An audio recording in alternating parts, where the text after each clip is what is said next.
There are nights when your mind still moves, even though everything around you is quiet. Old thoughts return like birds that cannot find their way home. They brush against each other, tapping ceaselessly in the dark of the mind. You try to forget to drive them away, to think of something else. But the more you do, the narrower the space inside becomes. Each thought feels like a tightening rope, making you believe that to find peace, you must cut it.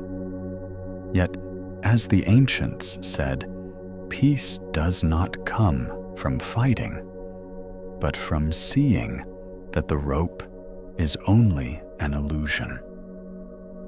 In the Buddha's teachings, there is a simple way to dissolve the layers of anxiety that cling to the heart, not by forceful effort, but by gentleness. It demands no strength, just a quietness enough to realize that nothing is truly heavy. Like a pond, when you stop stirring it, it becomes clear, and when the mind perceives itself in that stillness, all worries dissolve. Not because you defeated them, but because there is nothing left to defeat. If in these first moments you feel your heart soften a little, then stay a little longer. Each week, I will share with you a new story, gentle as water touching stone, so that you may find peace even in busy days. You can subscribe so you do not miss those moments of quiet where whatever once felt heavy becomes soft. Now let us continue on this journey toward a practice that has helped many rediscover the silence within. In the Buddha's doctrine, anxiety is not something to be destroyed, but a signal of wrong perception. It arises when the mind clings to what has not occurred or resists what is present. When we fear, the mind contracts like a locked room. Every sound echoes and rebounds. The Buddha taught that the root of suffering is attachment and rejection. When we cling to security, we fear losing it. When we reject unease, we make it stronger. So the path does not lie at either extreme, but between them, where we see both without choosing one.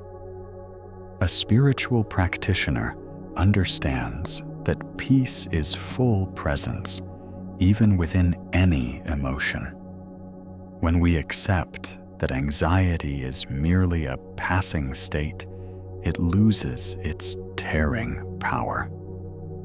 As rain falls on a pond, the first ripples seem to disturb, but moment later, the water is still without effort. When the mind listens to itself rather than reacting, when we stop running from what is displeasing, peace no longer needs seeking. It already is waiting, only to be recognized. The practice the Buddha taught to dissolve anxiety is not a complicated ritual or a long scripture, but a return to simple awareness in the present. The sages called it the gentle gaze, observing without judgment, without interference, simply seeing things as they are. When the mind is full of tension, people often try to fix to change. But the more we control, the more life flows in reversal. This practice teaches us to sit quietly, open our eyes, and look at what is present without naming it. It may be the light shining on a wall, the shadow of a leaf, or subtle shifts in the heart. Whenever a thought arises, we simply note it and return to the stillness of that gaze. The gentleness of that look dissolves the power of anxiety, because anxiety exists only when there is resistance. Like ice melting when touched by warmth, the tensions in the mind dissolve when met with gentleness. There is no need to force yourself calm, no need to eliminate, just sit quietly and let things return to their natural shape. Then, one does not ask how to be peaceful, for that very presence of non-striving is peace. In old, remote villages, practitioners often began their journey to restore calm by doing such simple exercises that ordinary people thought them useless. One was to sit and look at the water, not to see one's reflection or admire the scenery, but to see what is invisible behind the waves. The story of the water light keeper says he never taught anyone how to suppress worry. He only taught them to look. When someone asked how to make the mind less afraid, he would not answer, but hand them a linen cloth and tell them to wipe the pond. Those who rushed made the water murkier. Those who paused long enough would see it naturally clear. He said that what we call anxiety is like that murk. It does not need cleansing, only the cessation of stirring. A person returned many years later and said he understood peace is not in outer quiet, but in how we face movement. The keeper smiled and said that understanding that the clear water everywhere is home. One young man left the pond at dusk with the linen cloth, like a vow to himself. Every evening, he placed a cup of water by the window, not to drink, but to look. He sat when the city quieted, put the cup before him, partly closed his eyes. So distant, city lights became soft points and let his hands rest on his thighs. In that silence, he began to perceive small shifts previously hidden by the day's hurry, the minute tick of a clock, a leaf tumbling past the windowsill, the subtle change in weight in the chest as anxiety rose and then receded.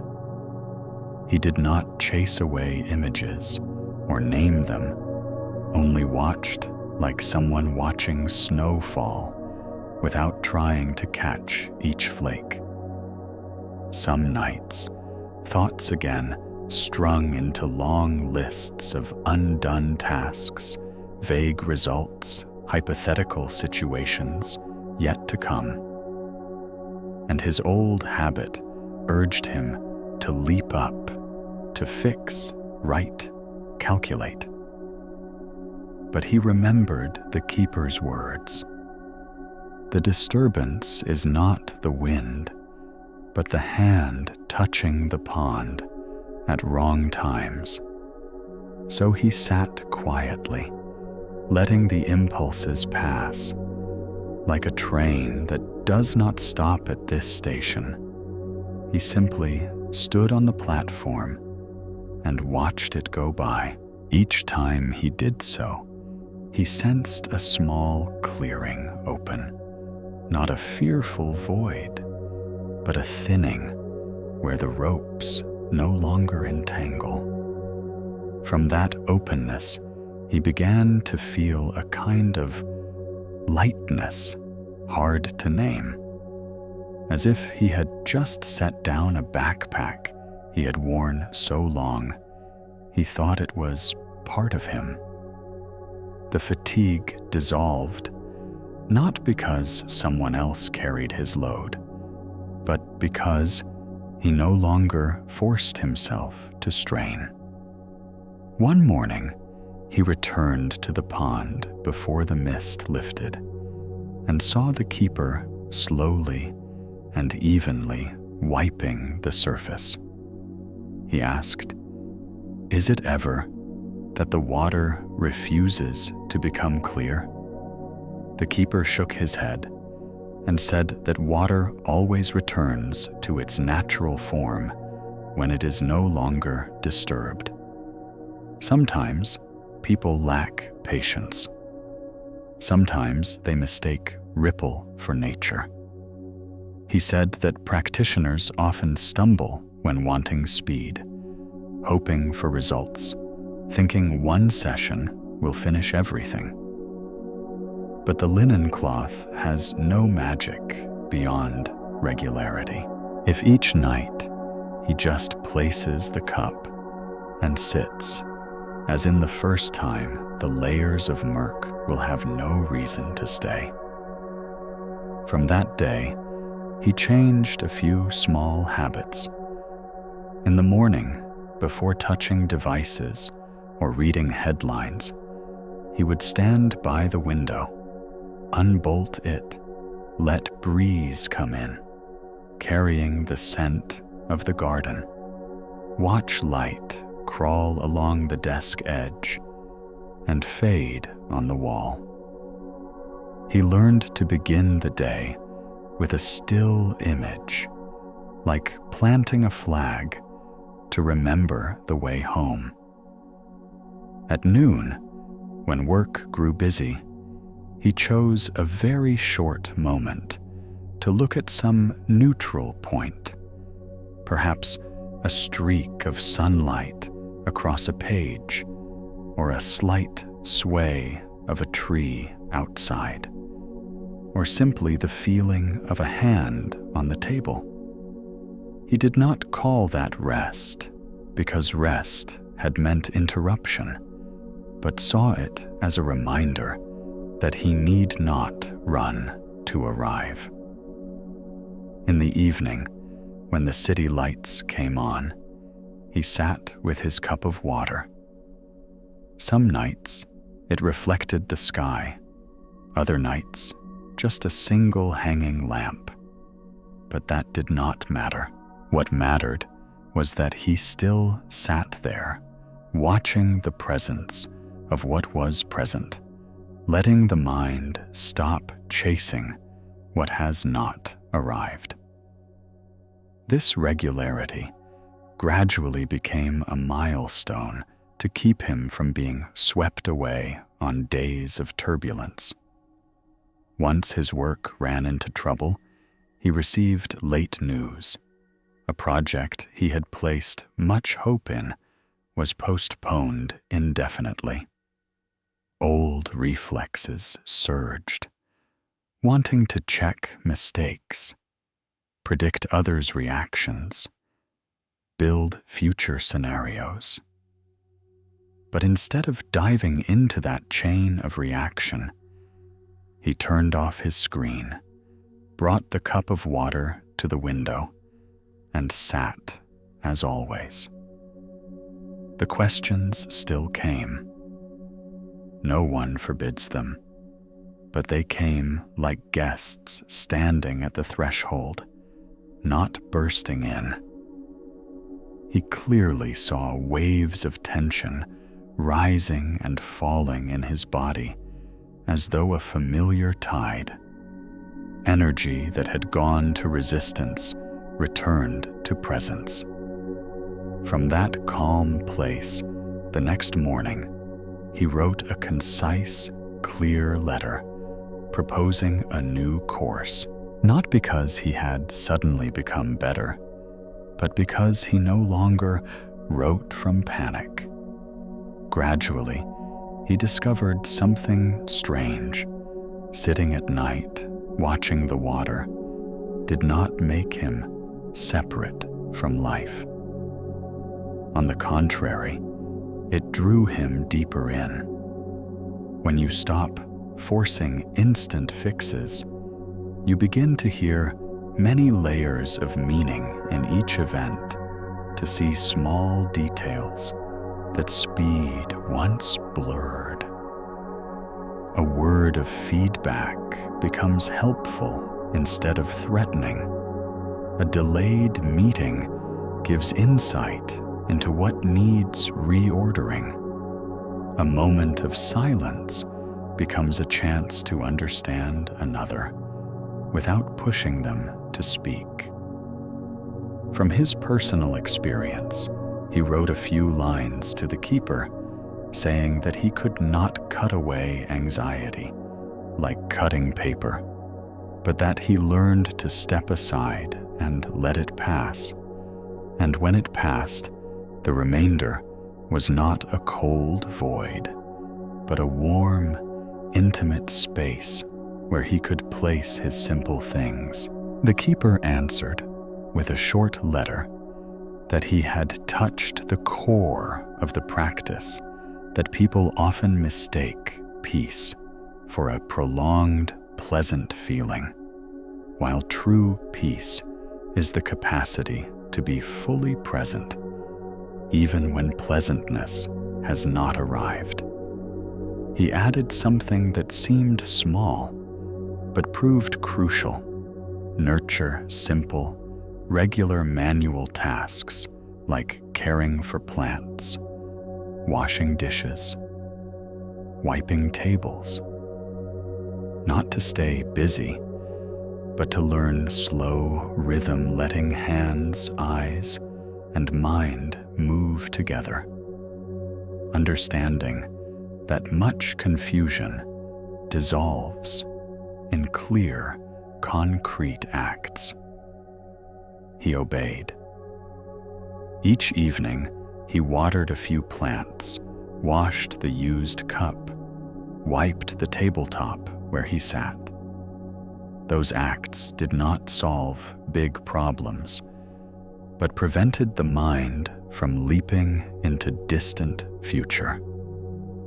Living through concrete actions helped him see that each moment has its ground, and anxiety has little chance to cling when awareness is rooted here and now.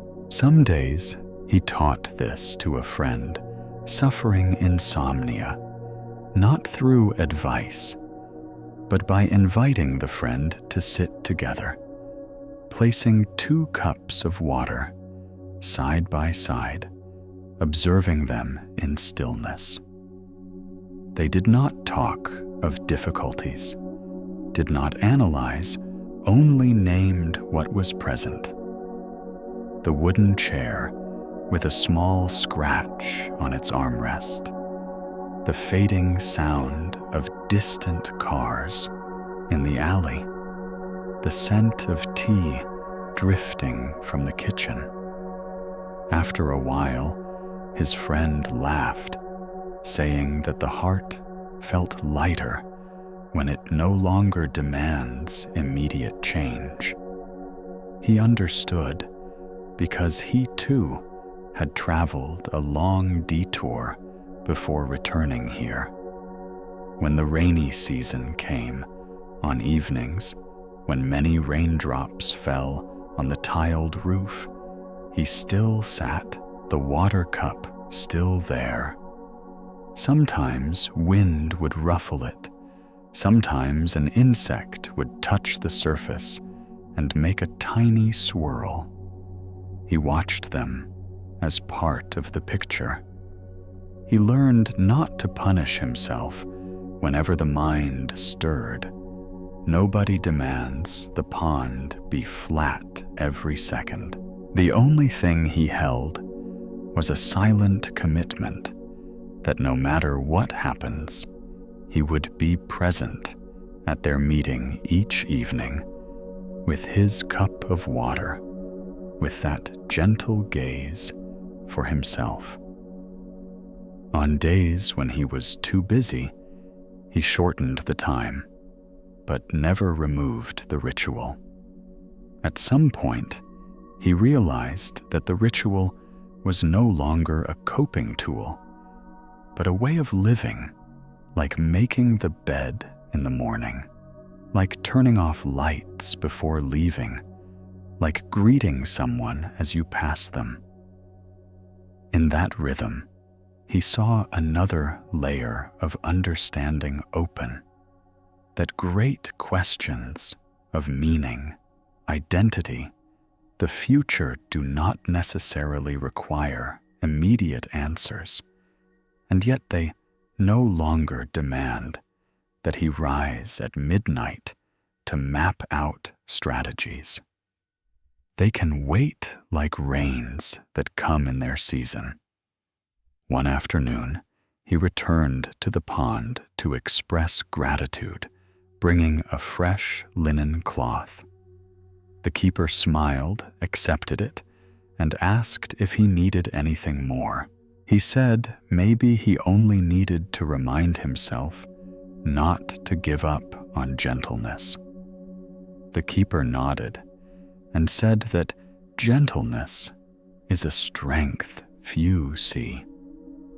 It does not break the rock, but it leads water to its own path and eventually carves a valley. He stood there for a long time, watching the pond reflect a sky shifting color, then bid him farewell. He returned to his water cup, his small room, and his familiar chair, to the days to come, no longer feeling he must wear armor to defend himself. He chose another way, that of a person learning to be clear rather than strong of one, believing that the heaviest burden is sometimes just the habit of gripping too tightly, and that a hand can learn to open completely. From that time on, whenever a long day ends, he does not try to expel everything from the mind. He only gives them a place to rest. When all things have somewhere to rest, the room is quiet enough for him to see what was always there. But he had forgotten a gentle, enduring space that needs no decoration, no proof still lying beneath all the waves. There, anxiety no longer finds a place to cling, because there is no wall for it to hit. Only a broad ground for all things to pass through, leaving behind the clarity he has carried for a long time. That night, I walked along the lakeside road when the wind had softened its tone, and the water held a dark, inky stillness. In the silence, I could hear blades of grass touching one another. I saw an old man standing by the shore, holding a linen cloth, his movements slow, as if he were wiping an invisible mirror. I paused, not out of curiosity, but because I felt I had wandered into a ritual older than the village itself.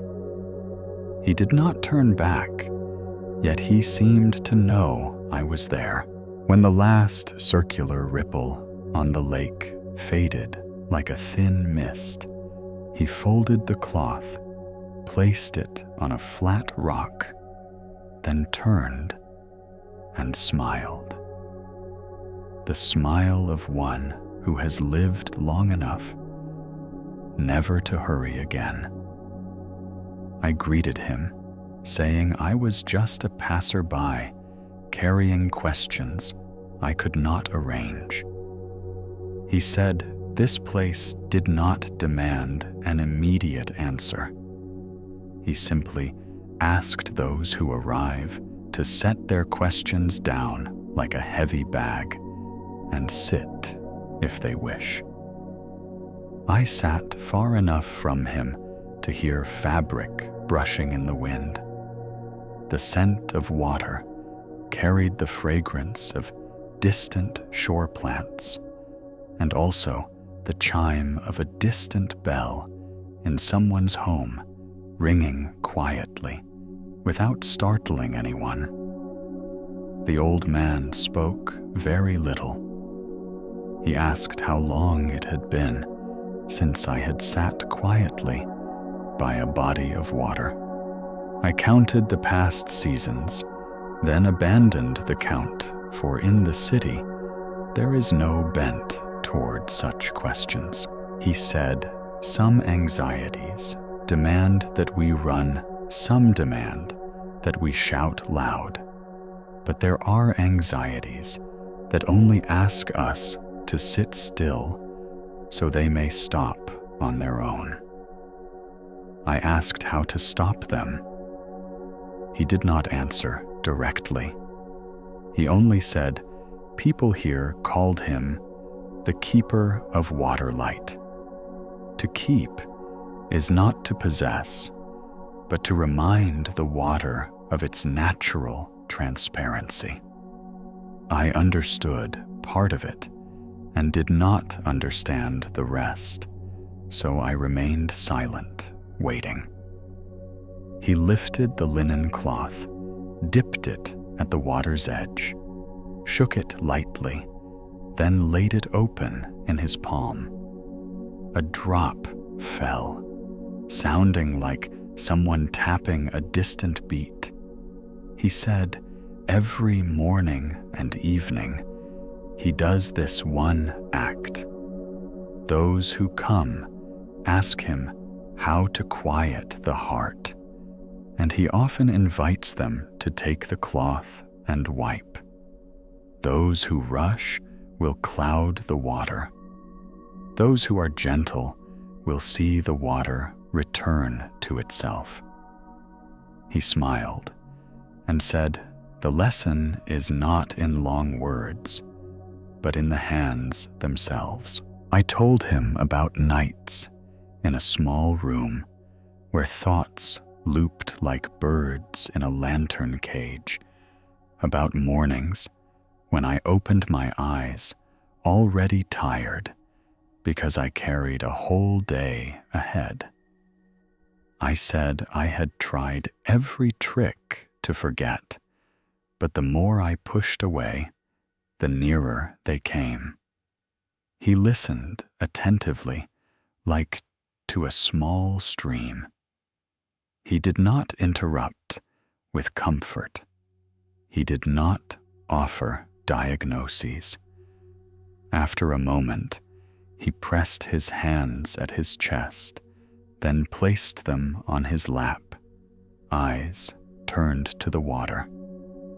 He said, if I wished tonight, I could learn an ancient ritual, no songs, no prayers, no sacred objects, only a way of seeing. That way of seeing is like this linen cloth. It touches lightly the water of the mind without scrubbing, without blocking, without grasping. I nodded, as though receiving something simple but weighty understanding that it demands I truly hold it. He began by asking me to name what is present. The road is silent. The tree trunk on the left has the sound of dry leaves. Further off, a yellow lamp light through a window. The smell of damp earth after a past rain. The listing made my mind slow down, no longer rushing to build a grander story. He said, naming what is present lets the mind see the ground of the picture, to know not everything is a main character. Then he placed the cloth in my palm and told me to lean close to the water, to gaze at a point neither too bright nor too dark. I did so and saw my own reflection tremble slightly. He said, those tremblings are not wrong. They simply show that wind still lingers somewhere. If I had insisted on fixing my reflection immediately, I would stir the water with that very desire. I kept my hand still, looked without demand, listened without chasing. A very delicate moment arose so slight that if desire to grasp had arisen, it would vanish yet. Because I did nothing, it remained. I do not know what to call that moment. I only know as though a fine dust inside has fallen to the ground. The old man said, anxiety is not the enemy. It is a sign that the heart is gripping too tightly what has not come, or resisting what is. If we drive it away, it will turn into another current, returning by a roundabout path. If we clamp onto it, it becomes thousands of tiny needles, pricking each small matter throughout the day. Therefore, rather than chase or clamp, we look.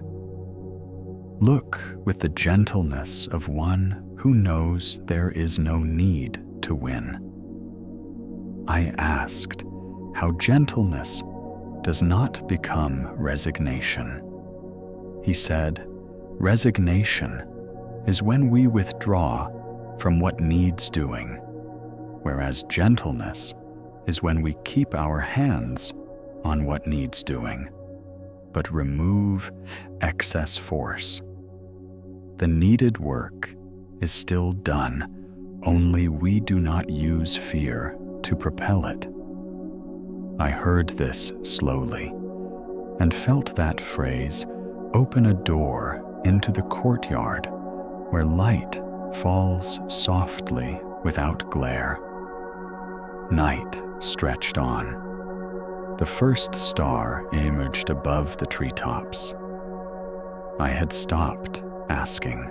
In the silence, I saw my own small story become a tiny part of a broader story. Water still returns to transparency when we stop stirring. I told him I wanted to bring this ritual back to the city.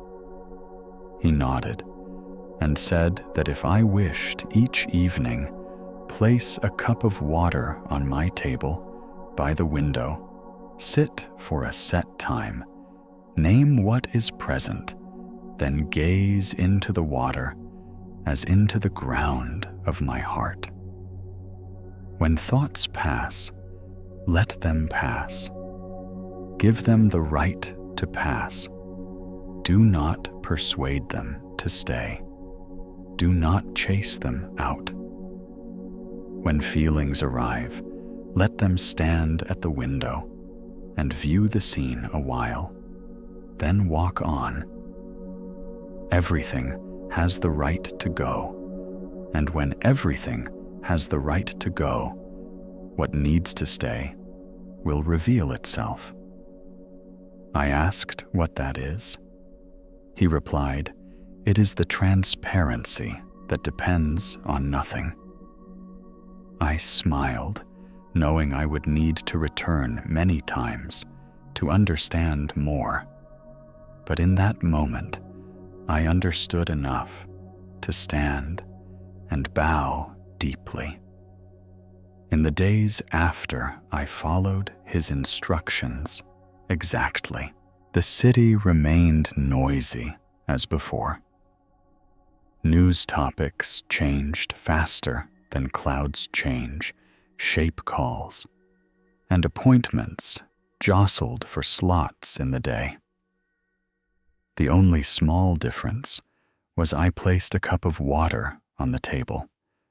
I did not treat it like a talisman, did not impose expectations. I only regarded it as an appointment. Each evening, I opened the window so wind passed through the room, turned off excess lights, sat with the cup of water. At first, thoughts still followed old habit, pushing one another to tell stories, issue warnings, raise waves. I did not become their teacher, nor their student. I simply became the doorkeeper, opening for what needs to exit and inviting in what needs to enter. When a list of unfinished tasks arose, I nodded. When a worst-case scenario appeared, I nodded. When an old memory visited, I placed it on the chair at the other side of the table.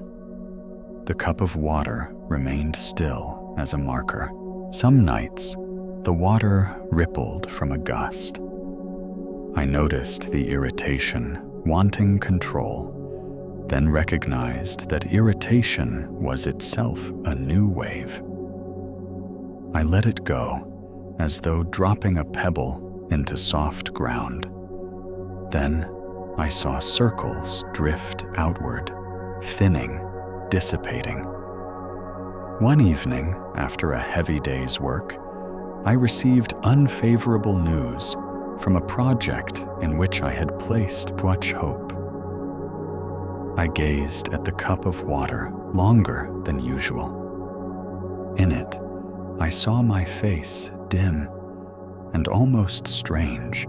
For the first time, I saw myself not pulled away, but standing still in such an image. I remembered the keeper's words, "When the ground is still, all forms are mere passing guests." I did not strive for comforting reason, nor try to pep myself up. I only recognized what was present, a wave of sadness. When I accepted that sadness passing through the room without decorating it into a story, it became as simple as a cloud drifting above a rooftop. I made a pot of tea, waited for the water to boil, poured, and placed it beside the cup of water. I saw clearly something that felt small when I no longer use fear to propel me to do things. Everyday actions return to their proper scale. Placing down the kettle is no longer a task, but a way of touching the world. Washing the glass is not a thing to finish, but a path for hand and eye to travel together. Since adopting the cup water ritual, the relationships around me changed in unnoticed ways. I interrupt others less when they speak. I see some judgments in my mind slow no longer forming sentences. I seek less to correct others, because to correct may not ease their pain.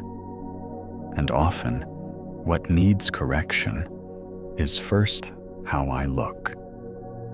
I began writing short letters instead of long explanations, realizing that most of what needs saying is little. I began rereading pages of books I thought I had exhausted, discovering that each rereading is another reading of my changing self. I started walking more slowly on crowded sidewalks, letting my steps' rhythm measure the day, not to separate from the world, but to return to a shared ground. One day, a friend visited, carrying anxieties, just as I once did. He sat and spoke at length, his eyes glancing away as though afraid to meet his own gaze.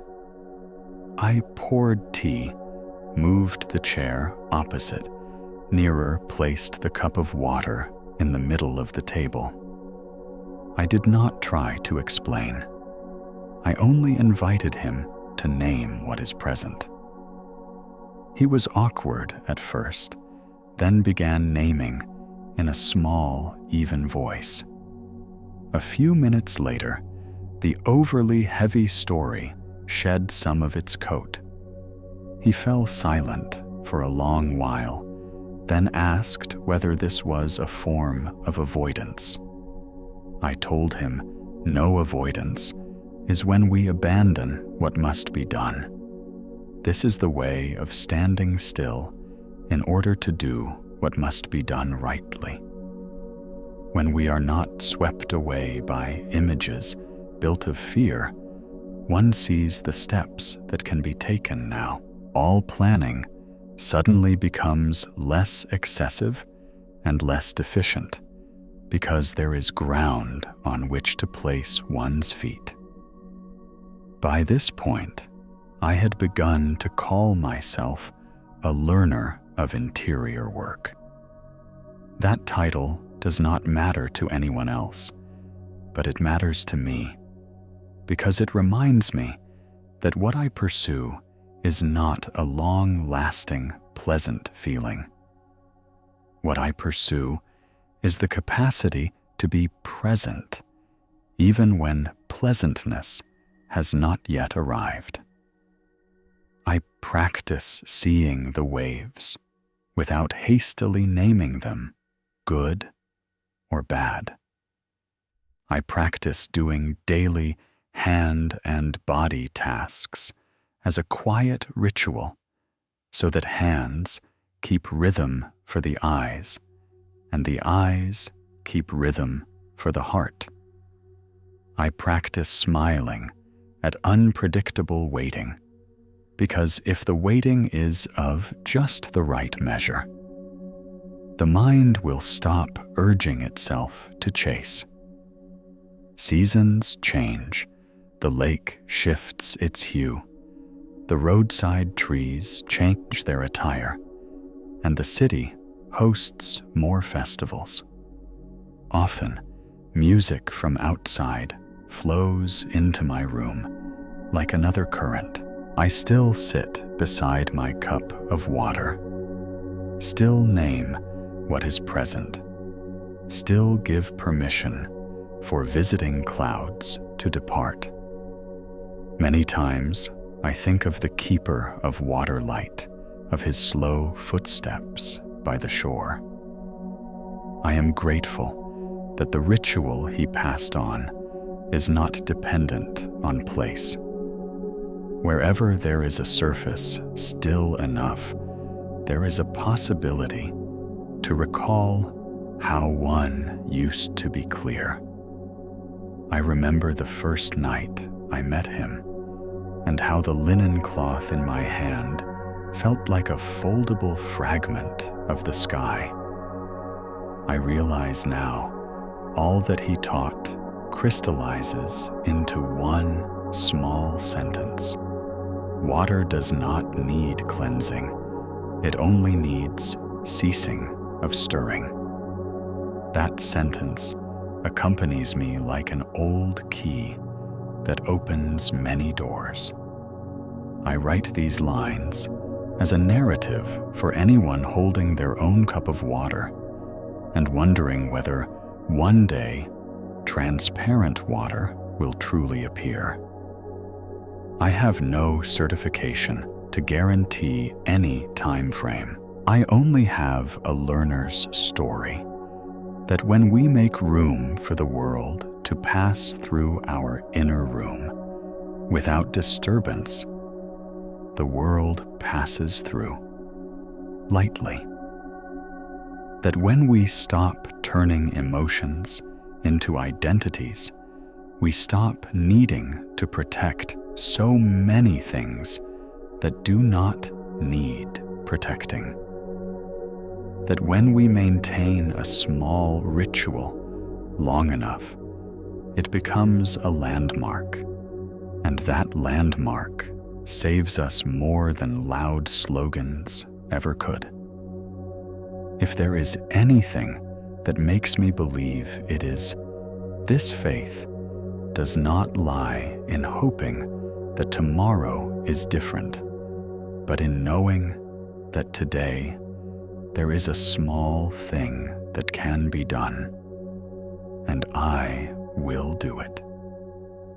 And if you ask me now whether the story has ended, I will say no, because life does not conclude in a brilliant lesson, but in ordinary days.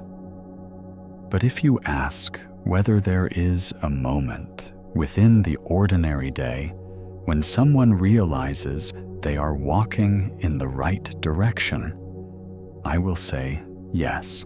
It is when you sit in your small appointment, the lighting just enough, the cup of water just full, the breeze passing just lightly, and you realize you need no further reminder to know that silence is doing its work.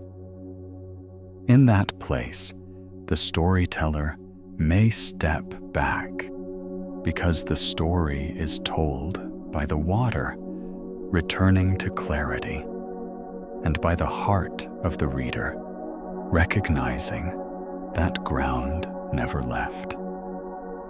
I continue to live with the small ritual as a delicate stitch mending the inner surface of each day, and as time passes, I recognize more and more a kind of quiet endurance I never once had before, like a wooden bridge that does not clamor but carries one through storm and wind unharmed.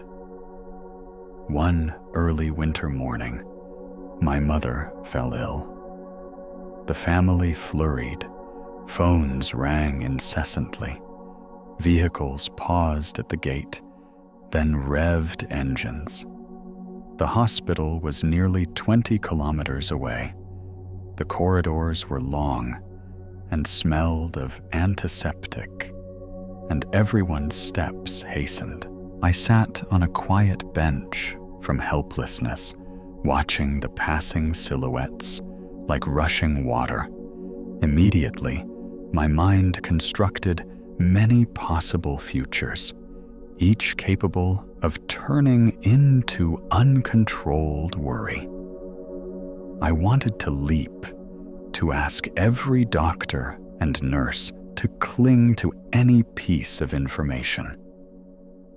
But in that moment, I remembered the cup of water on my table each night and the night pond in the village. I reminded myself to name what is present. A fast-rolling cart, the sound of a woman's shoes pausing outside a room, a ceiling light blinking, then going off, a security guard passing with a calm look, the look of one who has regarded all panic as ordinary. I saw my hand resting on my knee, the coolness of the bench, the weight of the coat on my shoulder. And in the small rhythm of the world around me, my mind no longer smashed into imagined walls. When the doctor emerged to discuss, I heard every word as though hearing rain fall evenly, not because I had grown wise, but because I was still enough to distinguish what could be done now and what must wait. We did what had to be done: change rooms, sign papers, prepare supplies, call close ones. In the long waiting intervals, I no longer handled waiting by exhausting myself. I sat upright, as if before a cup of water, watched trees sway in the hospital yard, heard an ambulance recede down an alley. And the strange thing was that, even amid those difficult hours, I still felt a stable ground, untouched, a ground that allowed me to be gentle with others and with myself. My mother improved over a few weeks. Her condition was not as severe as morning fears threatened. She returned home, the kitchen warmed again, with the ordinary sounds I had rarely fully heard when rushing, water-boiling knife on cutting board, a wooden chair sliding lightly across the floor. I thought of the keeper of water light, and suddenly understood small rituals do not save one from all vicissitudes. They only help one be present in those vicissitudes without falling apart. And that often is enough. Another afternoon, the city hosted a festival in the big park. Crowds streamed out like a new river. Music rose and fell. Lights built temporary arches. Children ran through flickering streets. The smell of street snacks spread from push carts, faces bright, because they were not burdened with much thinking on this rare evening. I walked among the crowd and noticed my own pace was no longer hurried to match every point of joy.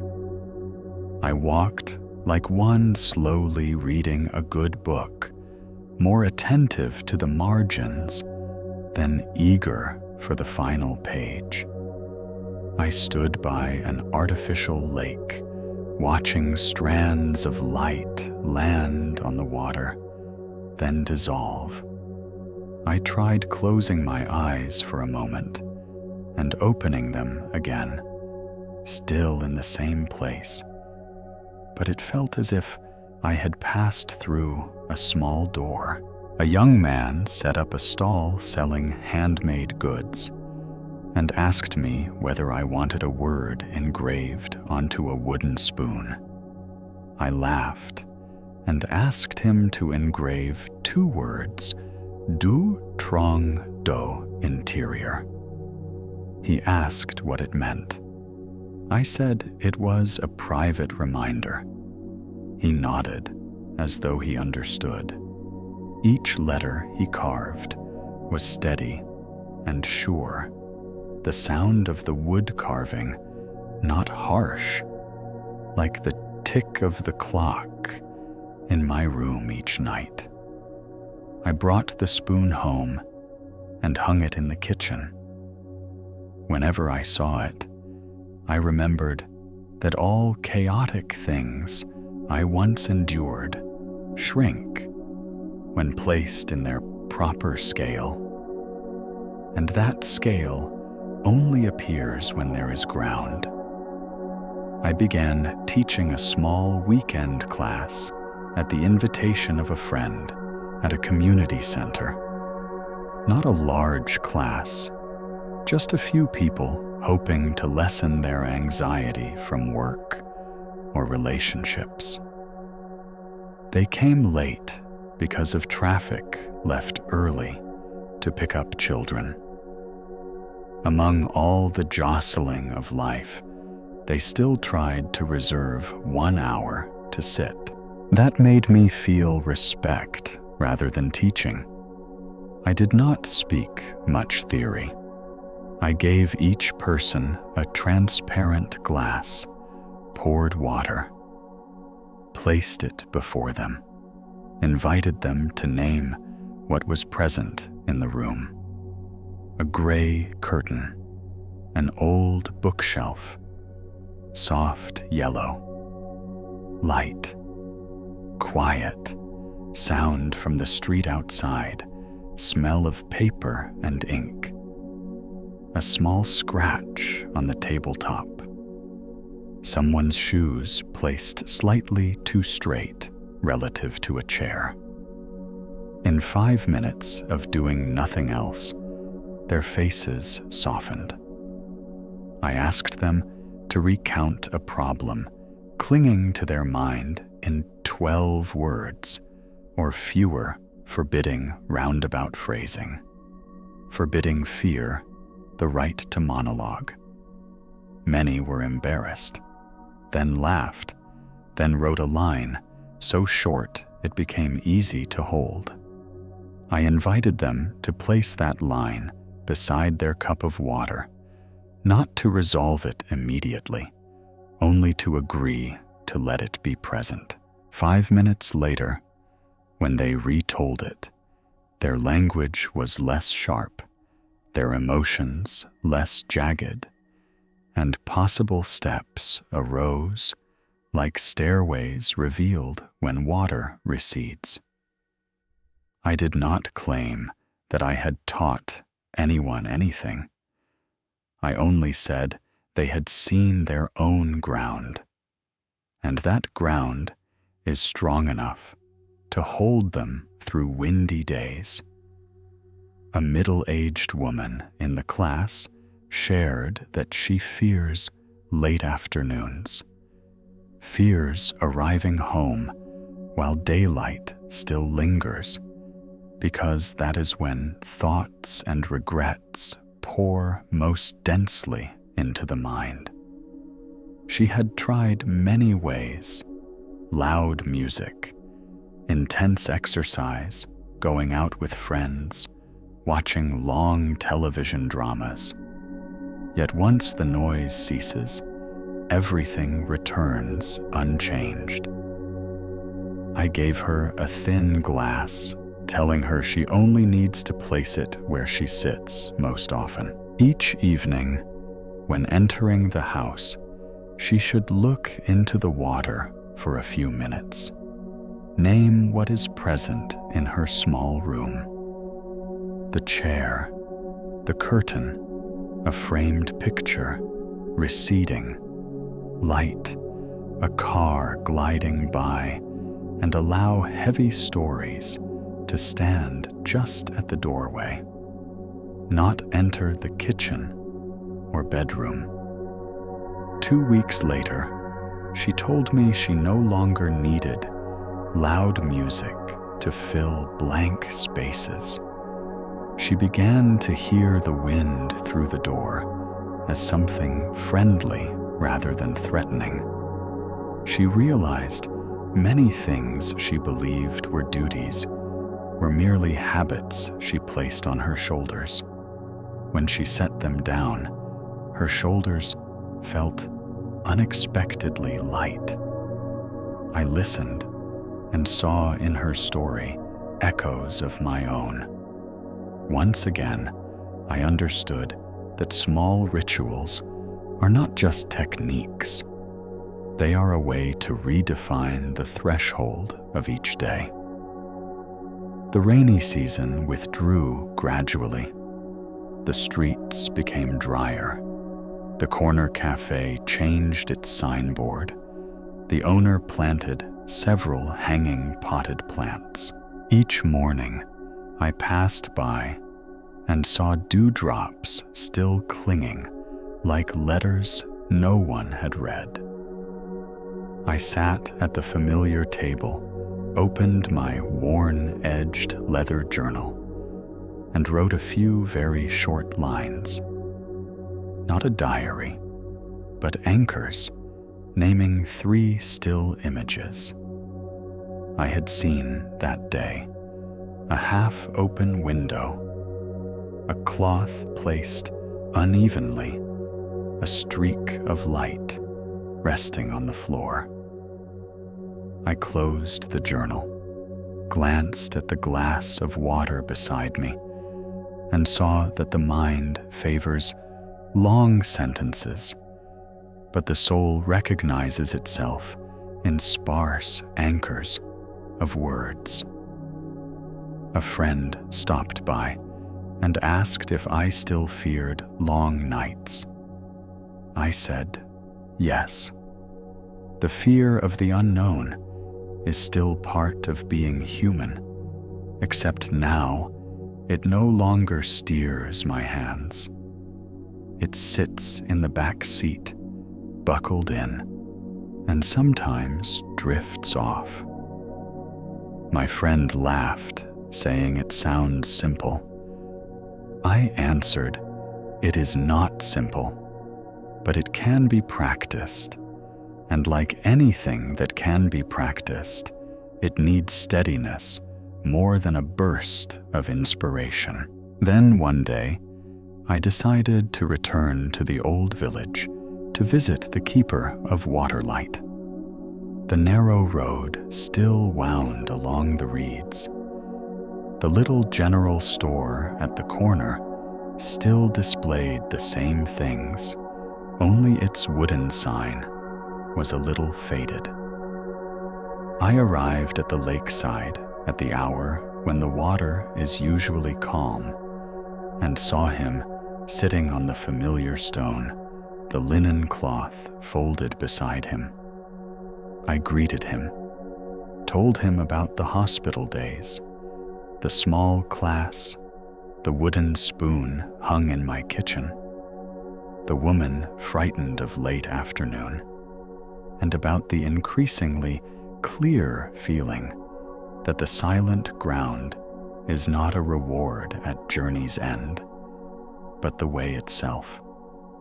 He listened like one hearing light rain fall on a thatched roof, nodding when no words were needed, then said that I had begun to understand the work of the cloth. He said when one is gentle enough, the cloth does not need to touch the water as much as before. It only needs to rest beside, like a reminder. He told me of years when he was ill and could not go to the lake. And in those years, he placed a bowl of water on a table and looked at it as he once looked at the lake. He said the little bowl shares the same essence that any container can serve as a mirror if we treat it as a friend. I asked whether he still teaches anyone. He said now only a few, because those who need it will seek it. Those who try to burn the shortcut often do not stay long enough to see the water clear again. I understood and asked no more. I sat by the lake for a long time, as if a circle had closed without fanfare. Before leaving, he handed me another linen cloth, saying the old one had completed its task. The new one was thinner, lighter, as if reminding me that each time we return, let us relinquish some of the force where it is no longer needed. I held the cloth, feeling it almost weightless. Yet inside, I sensed a certain solidity, difficult to describe, like placing a hand on an old wooden bridge and knowing it has carried many generations across. Back in the city, I opened the window, placed my glass of water in the usual spot, but now I no longer ask it to reflect anything specific. I simply place it as a greeting in the room.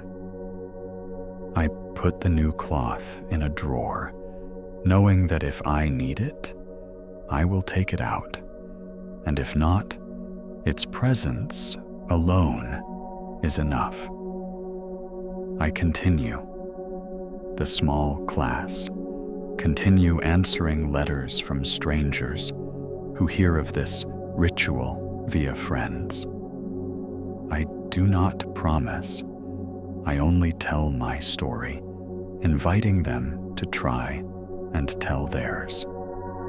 I recognize each story not only helps one person live more lightly, but also opens for the teller a new path where they dialogue with themselves in a slower, warmer voice with less accusation. After a time, I suddenly understood one deeper nuance of the name Keeper of Waterlight.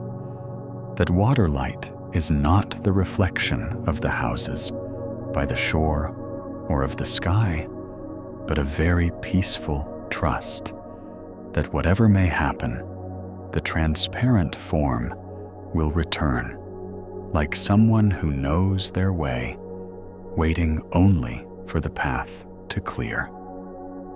Night falls. I light a small lamp. The room turns into a kind, soft yellow. The traffic outside quiets. I sit at the table, place my hand on the blank page of the journal. I do not write more, for there is nothing to conclude. I simply sit and smile by myself. I think of people who have sat in other rooms, perhaps far away, perhaps in a city I have never known. They too place a glass of water. They too name what is present. They too allow heavy stories to stand at the door and then depart. Between those rooms, there is an unseen rhythm, a narrow path wide enough for those who wish to travel it. And if one asks, the way I would point with a very short sentence, begin where you stand, set down what you are forcing, see, and allow all things their right to pass, and let silence do the rest. There, the storyteller needs few words, because the story knows how to continue without urging. When the next season arrives, with misty mornings, and a schedule dense as a page filled with ink, I maintain my habit of sitting at the small table with the water glass once the waves calm. And strangely, the busier I am, the more I notice small gaps where the day allows one to set things down and move on. One morning, the subway broke down. Everyone crammed into the car, like letters squeezed in a line. Announcements blared repeatedly, and then fell silent. I saw unease spreading on someone's face, like a cloud pressing down. I noticed my hand reaching for my phone to send a complaint, but I changed my mind. I lifted my gaze to the arched ceiling, where light reflected in a soft band. I began naming what lay before me. A little girl leaning on her mother, sleeping. A man holding a bouquet wrapped in brown paper. An old woman placing her basket of bread near her feet, as though embracing it. Raindrops still clinging to the train window. These very ordinary things gradually drew me back into a slower rhythm. I stood there, still, as though in my own room.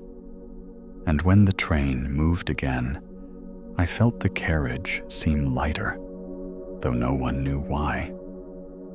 I began gathering ordinary moments, like someone collecting fallen petals.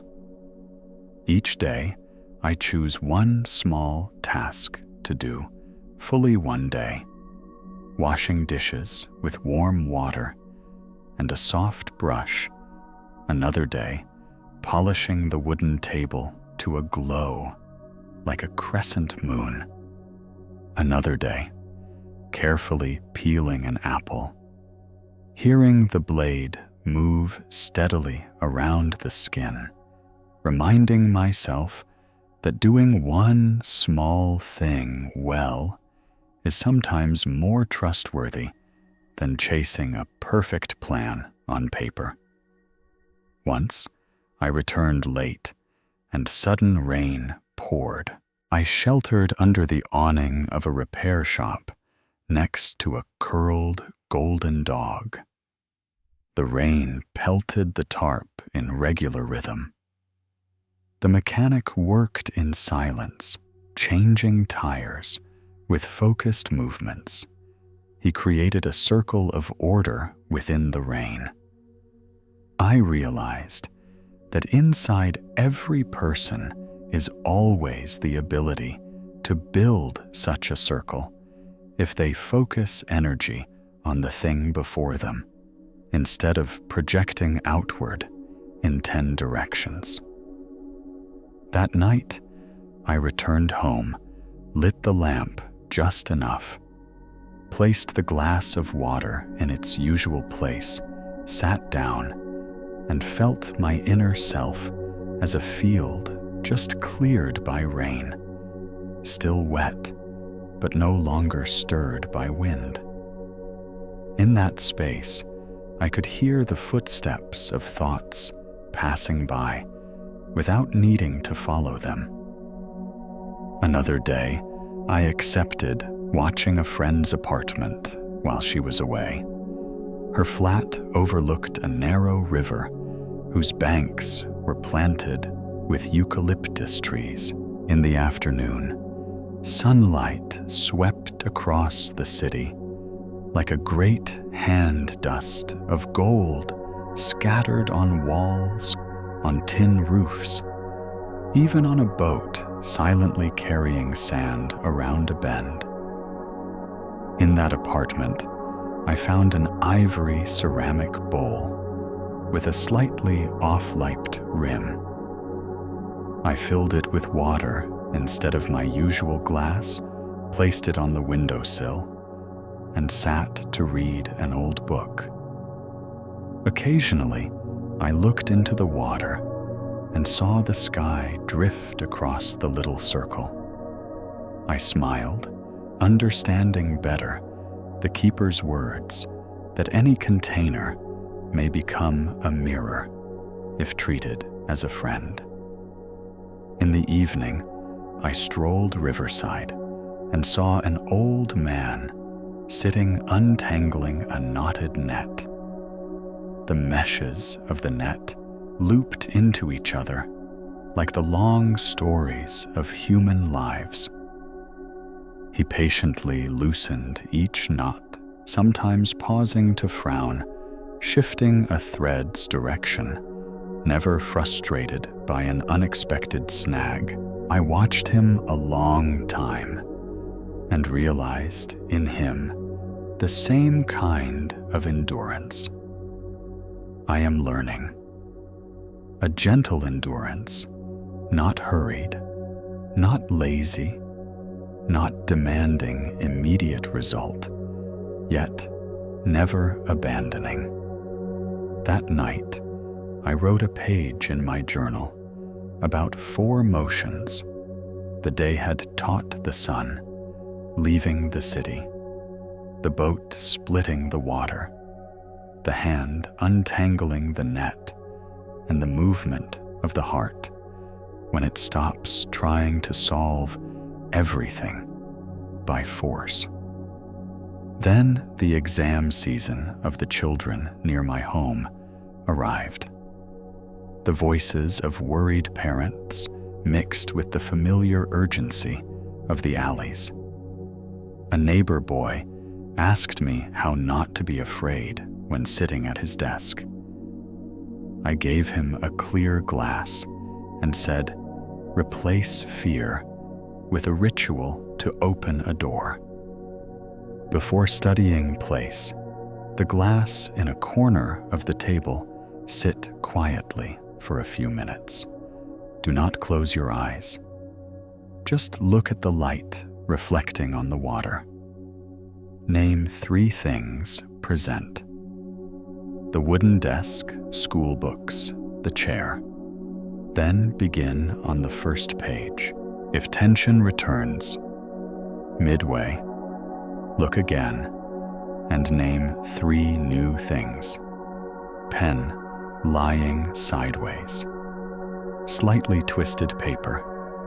Your left hand placed offset. I told him not to expect the ritual to transform him into someone else, only to make the study desk into a space with ground, and on that ground, he will walk farther with less effort. A week later, he told me that nights no longer seemed long. He still felt nervous, but his hand no longer trembled. He began to like turning to a page without the voice of fear overpowering him. I listened and understood that a small ritual may be passed on via the most unexpected paths, like a wind changing direction that suddenly cools a room with closed windows. Some afternoons, I stand in the market watching the vendor count money with supple hands, watching the vegetable seller wrap damp onion bundles with a cloth, watching the tailor pedal his machine in a narrow little shop. I do not follow any goal in those scenes. I just let my gaze rest in each frame. And by doing that, I feel my heart rest along with it. I realize that much of fatigue comes from the eyes and mind constantly seeking something other than what is. But when we allow the world to be itself for a moment, the world becomes kind. A longtime friend asked, "You seem more peaceful now." Why, I could hardly explain properly. I just said I stopped wanting to control so much. And when one wants less to control what needs to come, has room to show up.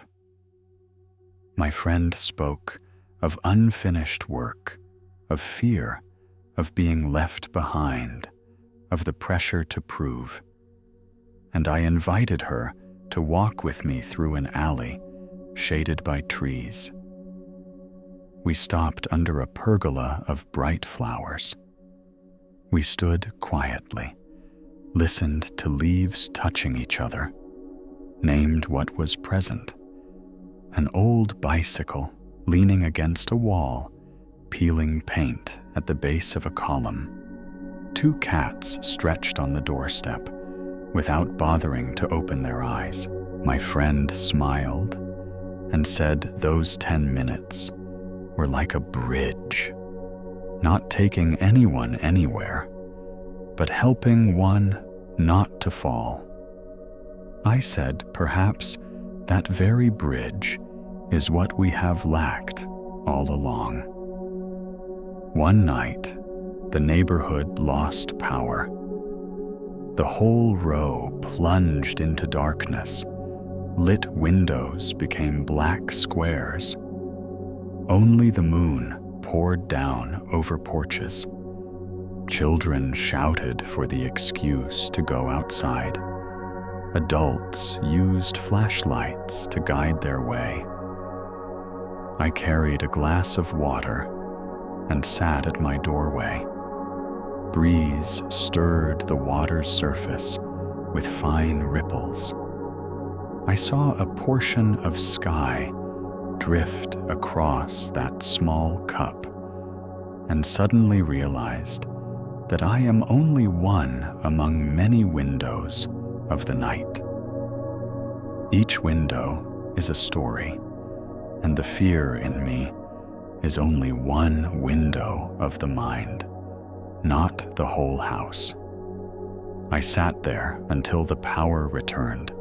The air conditioning whirred back on. The lights came alive. Everything resumed its usual rhythm. But inside me, a new marker was placed, that in darkness, one may see the foundation more clearly. And the foundation is not nearly as frightening as the imagination insists. Work, too, had its ups and downs. A project I had poured my heart into abruptly shifted direction.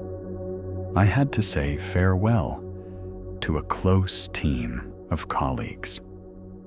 In those first minutes, my chest felt weighted, as though heavy stone rested there.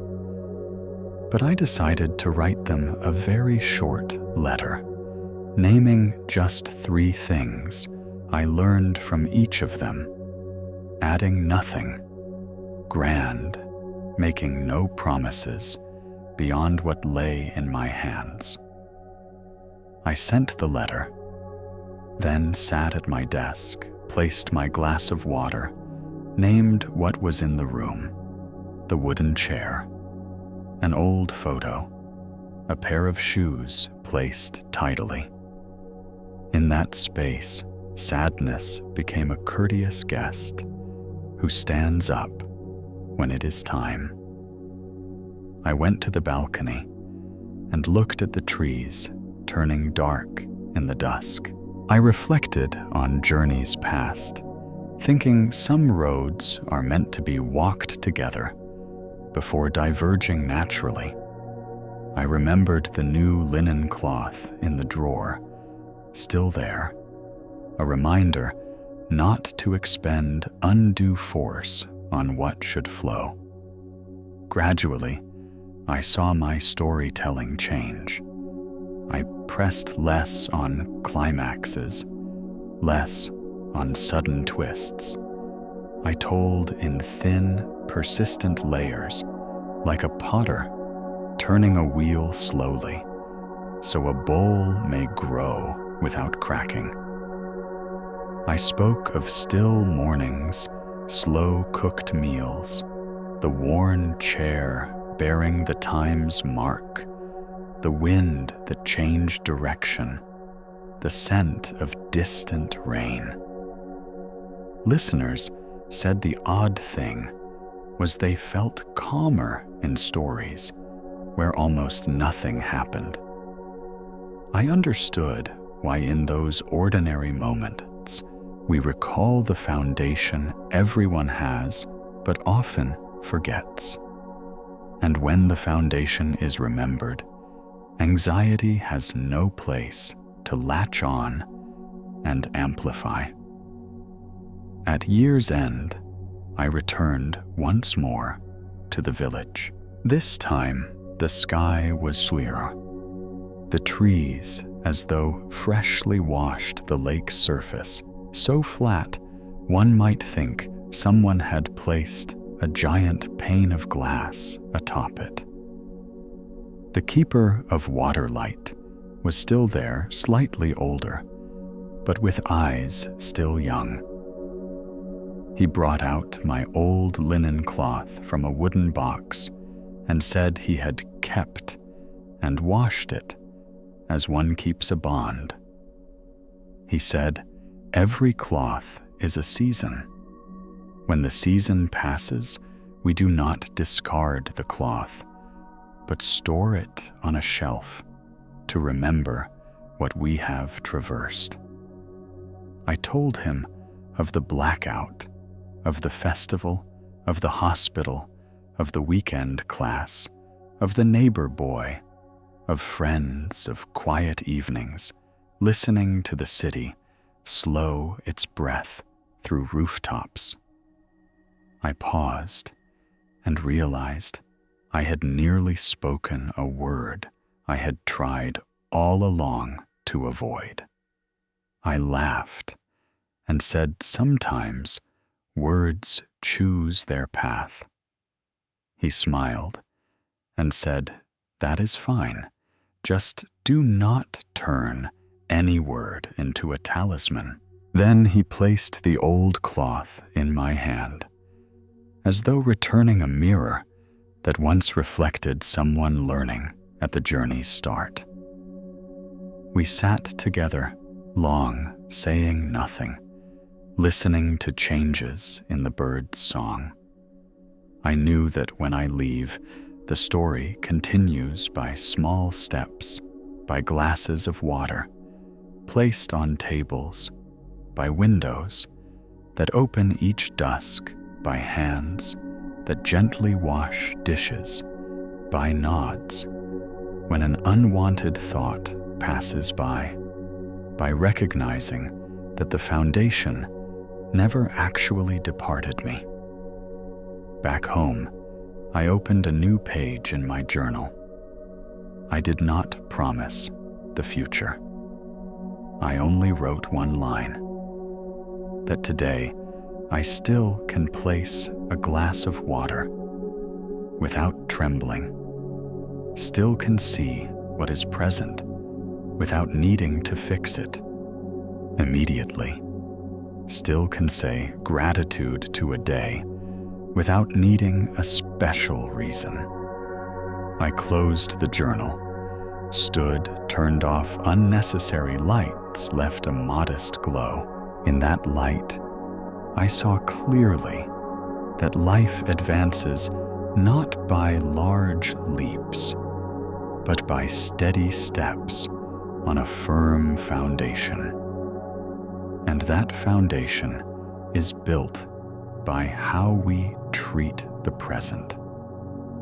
If anyone asked me what dissolved many layers of anxiety, I would say not a heroic feat, not a grand sermon, not a long journey, but a small ritual repeated until it is no longer a ritual. It becomes a way of living, a way of seeing, a way of touching the world each day. And I believe that anyone reading this can begin tonight. Choose a humble container, pour water, just enough, place it on a table. Sit as though about to hear an old song name what is present, and let silence perform its part. There, the story continues without the storyteller urging it on, because each person will hear their own voice in the subtle sound of water returning to transparency. I began to realize that ordinary days can teach one more than a noisy journey, because in that slow rhythm, every small detail suddenly becomes a stake strong enough to stabilize the heart. One clear morning, I went to the neighborhood library, where wooden shelves rose close to the ceiling, and fine dust lay on the spines of books untouched for ages. The librarian, his hair gray, sat behind the desk, his hands counting slips as though counting seasons. I asked him for a journal by some anonymous researcher who lived in this town nearly a century ago. He gave me a boxed, hard cover inside, were thick pages soaked in ink handwriting, round and even documenting early mornings by the river, measuring water levels, how he placed a clay cup to catch dew, how he named 3 small phenomena to keep himself from getting lost in the vastness of the unknown. I read and felt as though meeting a distant friend who left behind a ritual in old letters.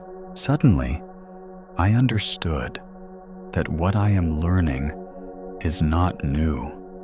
It only changes its clothes across lifetimes. I brought the journal to a table by the window, placed it beside the glass of water. Now familiar, watched the light shift like a thin blade cutting the air, heard leaves outside brushing each other, and then jotted a few short lines in my own journal. In a world fast enough, sometimes the bravest act is to remain slow. That afternoon, I visited a frame-making workshop. The old craftsman cut glass with rare focus. One stroke, one cut precise, quiet, unrepeated. I asked his secret. He smiled and said, "Do not be greedy. Let the hand follow the eye, and the eye follow the inner rhythm.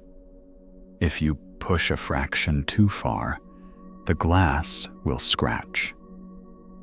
As I listened, it felt like hearing a lesson I already knew from the lakeside, that excess force comes from lack of trust, and trust has its own quiet, sure way.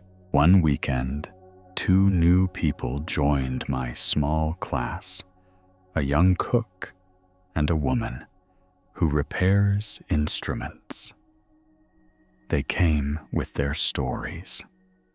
The cook, restless from peak hours in the kitchen. The musician, fearful because she hears a slight off tone, though others say it is okay.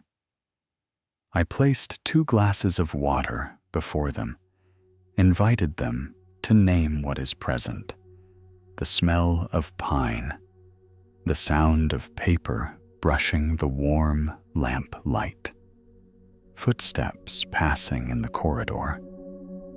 Then I asked each to take a piece of paper, write a single short line describing the main turmoil, and place it beside the glass, like seating a guest on the chair across. We sat quietly for a few minutes. Then they each spoke their first step to take right now, instead of delving too deeply into the end of the path.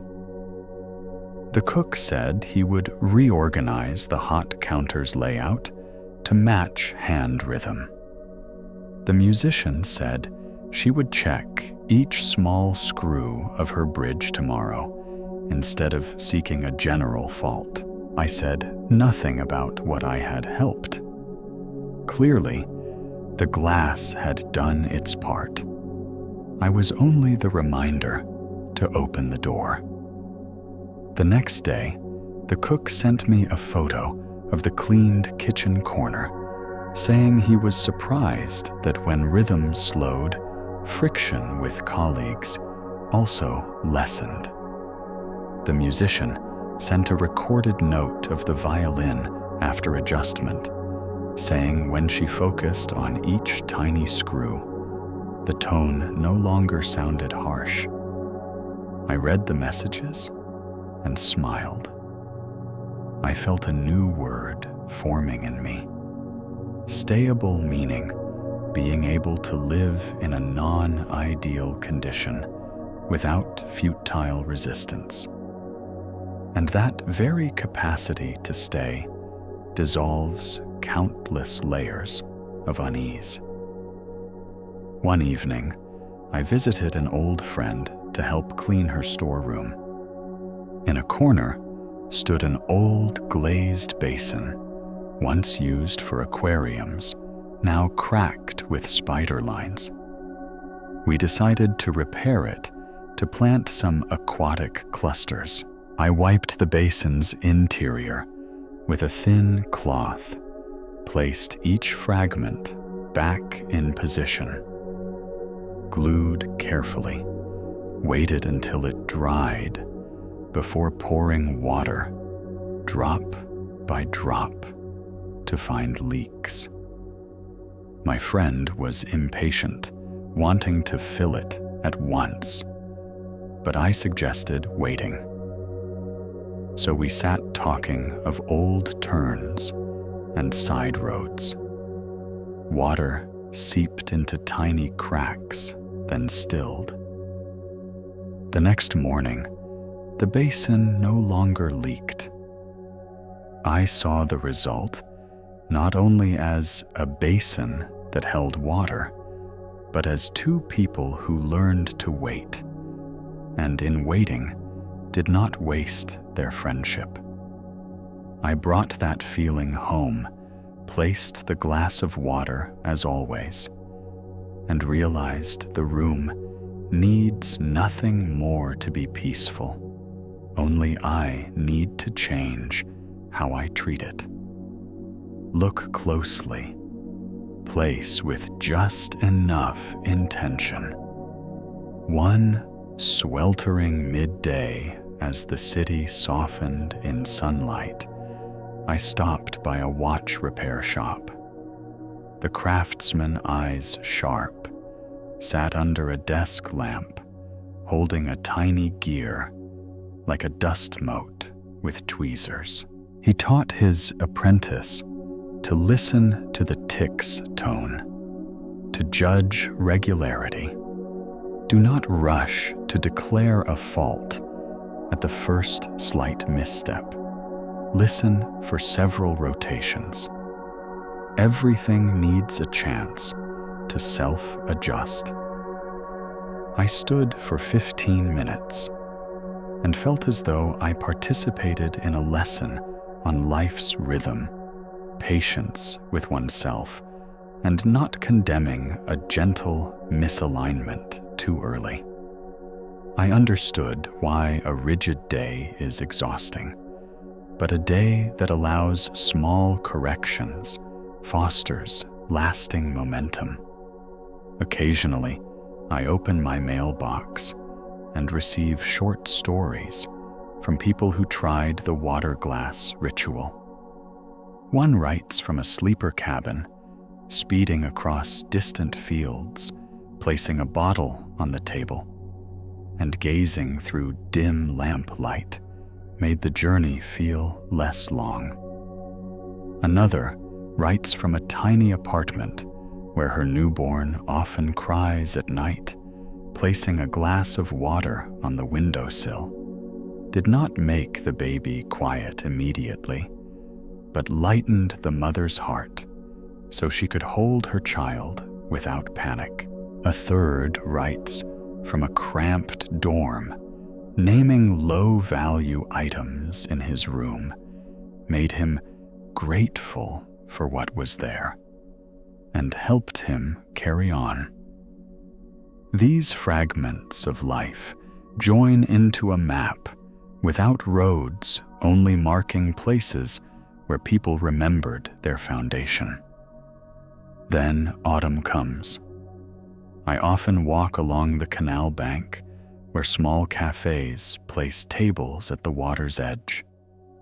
I sit with a warm cup, watch the dark current flow like handwritten ink, hear neighbors chatting about business plans, unfinished projects. Occasionally, they ask me a question. I answer just enough, not offering grand strategies, only suggesting doing one actionable step today. Sometimes, I suggest doing nothing except sitting for 10 minutes to see what really needs doing.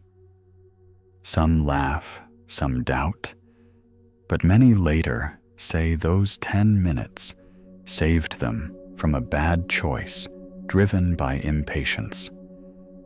I hear that and believe more firmly that silent pauses are real benefit, not luxury.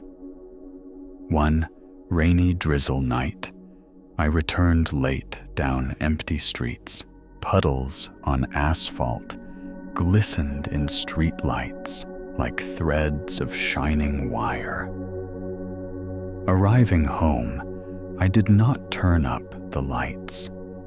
I only switched on a soft glow and placed the glass of water at the edge of the table.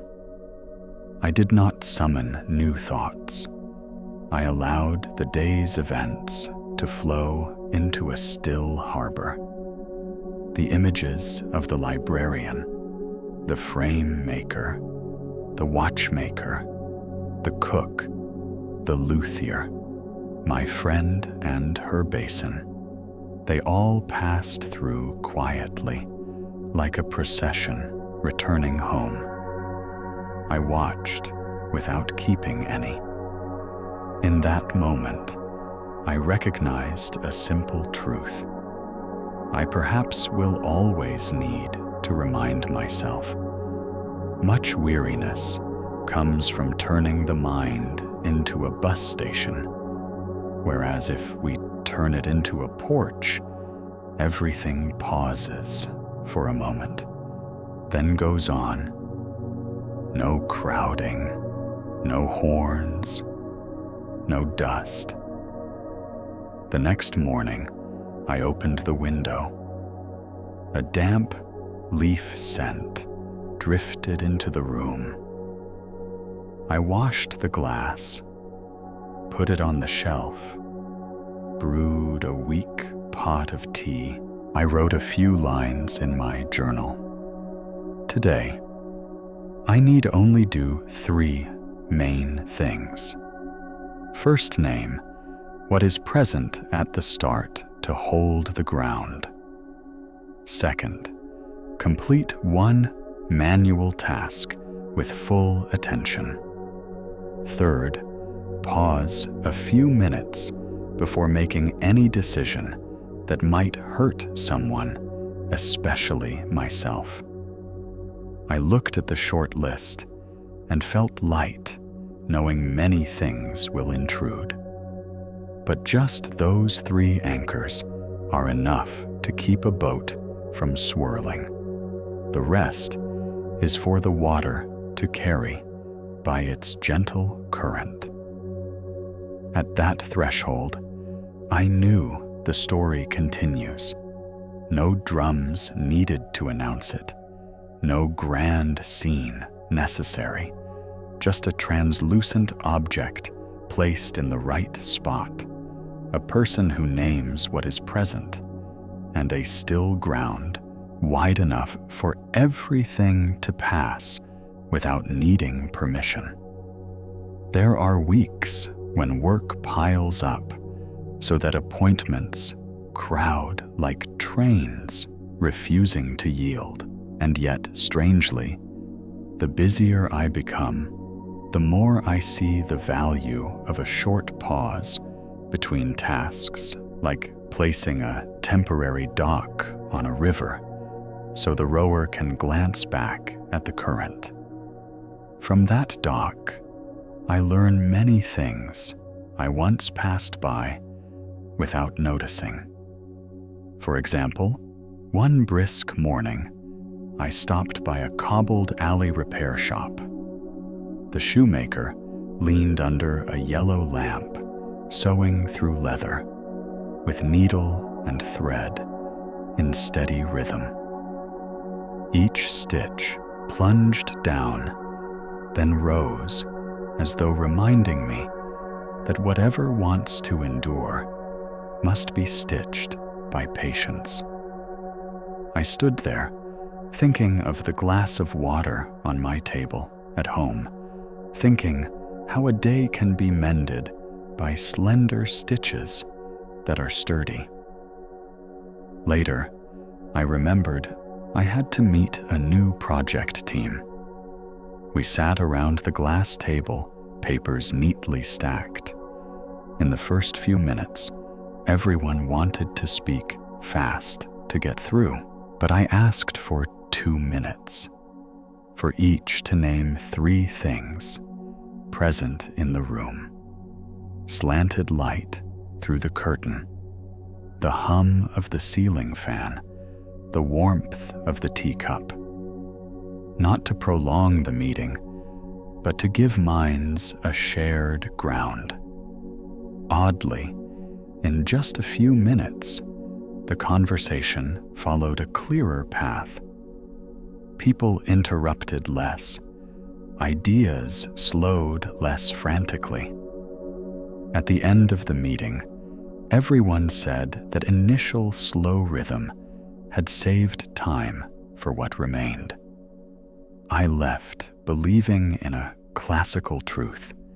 The foundation is the thing few notice, yet it shapes everything laid on it. Another night, I got a call from my younger sibling, working in another city.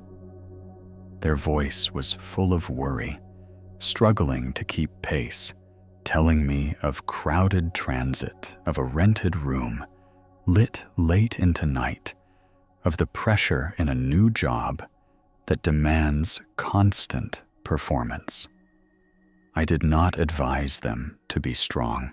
I only suggested they find a transparent object, maybe a glass or a simple bowl, and every evening, place it at the edge of their desk. Sit beside it for a few minutes.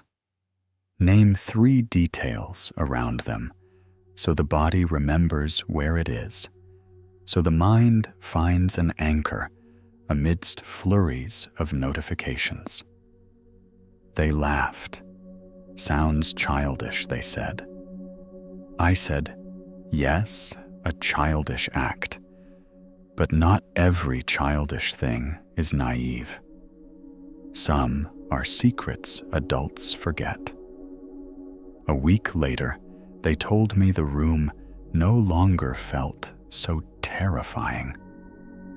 They began to see the lovely points in that temporary shelter, a slant of light on the wall, one worn corner of the desk, a small window framing a leaf.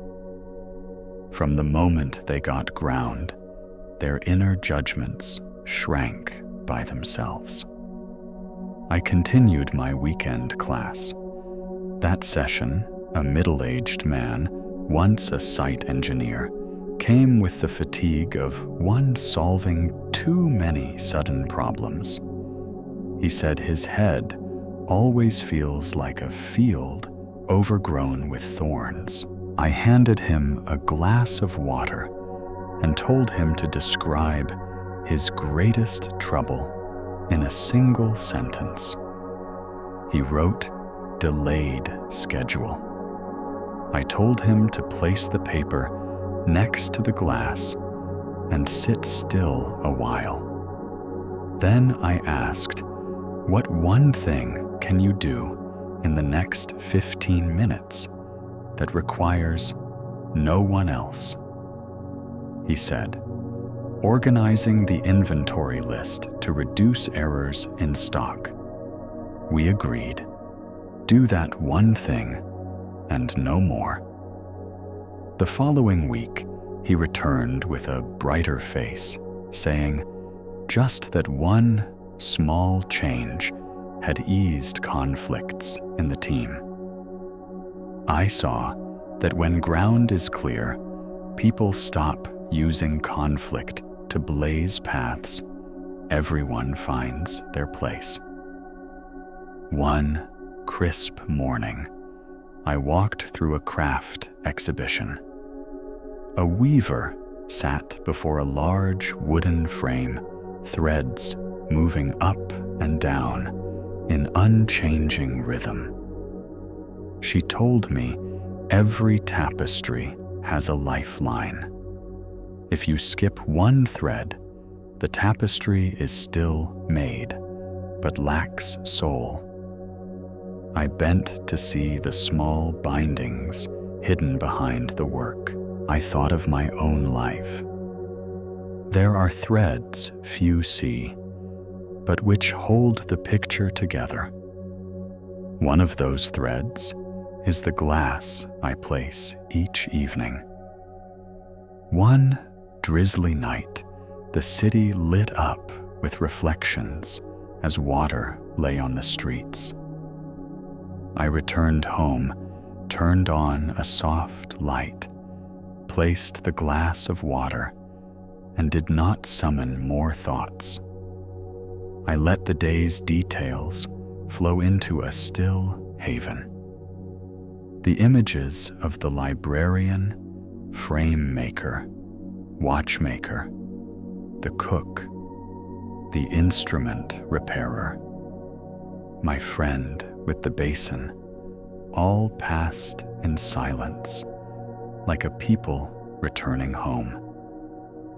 I watched without holding anyone. In that moment, I realized something simple. I may always need to remind myself. Much fatigue comes from making the mind into a bus station.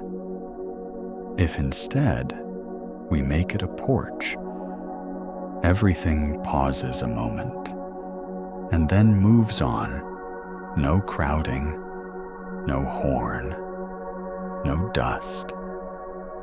I began gathering mornings like collecting small pebbles laid along a new path, so that if ever I lose my way, I only need look down to know the route home. And in that string of mornings, one overcast day, I passed by an old photo shop where the technician still sat beside a silver bath. On the wall hung family photographs through many generations. The technician showed me one photo with glare in the corner, where someone's hand touched the glass at the instant.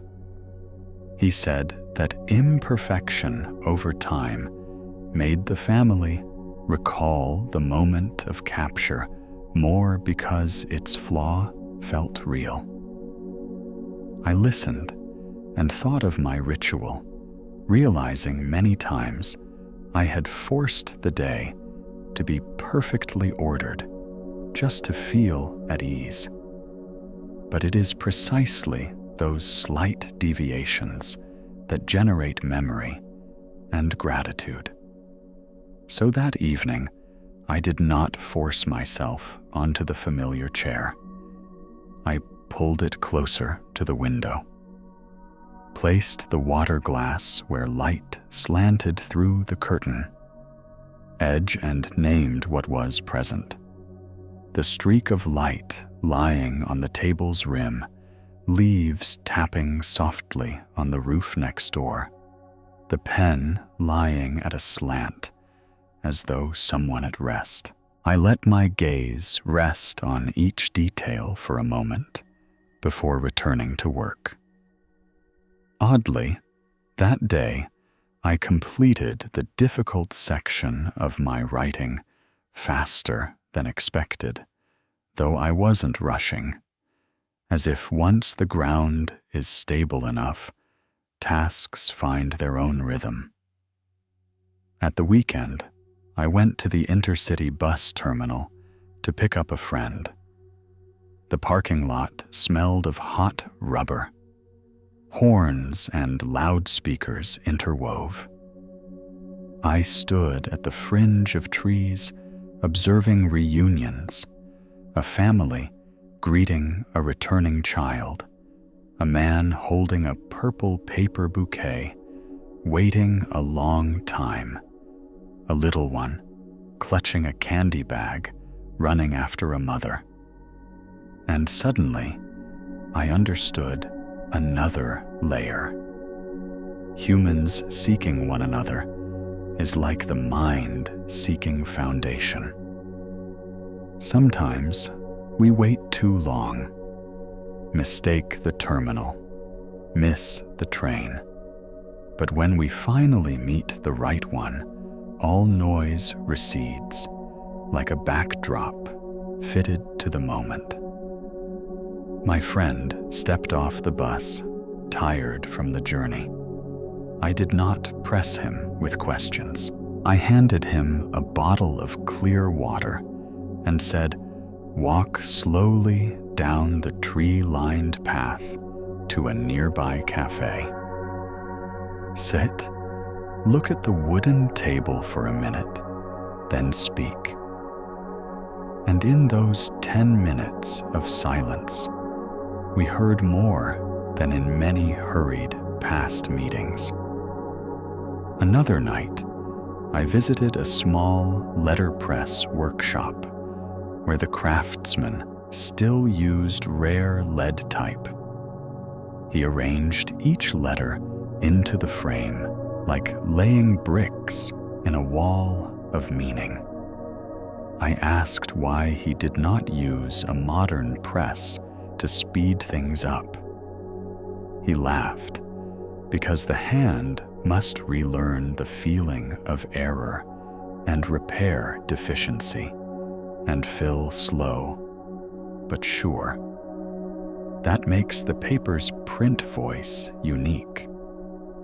His words struck a familiar string in me that things become truly ours by passing through our own hands and eyes, not by mimicking alien rhythms.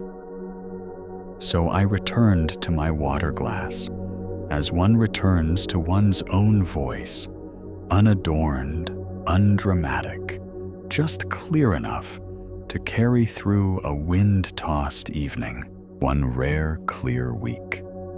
Morning, I was invited to speak briefly to a group of new interns at a company. Their faces were bright, but taut, like freshly tightened drum skins. I brought no slides. I placed a glass of water on the lectern, poured just enough water, invited everyone to watch it in silence for 1 minute. Then I spoke of 3 simple supports for a day. The first, name what is present so as not to be pulled away by what is absent. The second, complete one manual action so the body becomes a sure bridge between thought and world.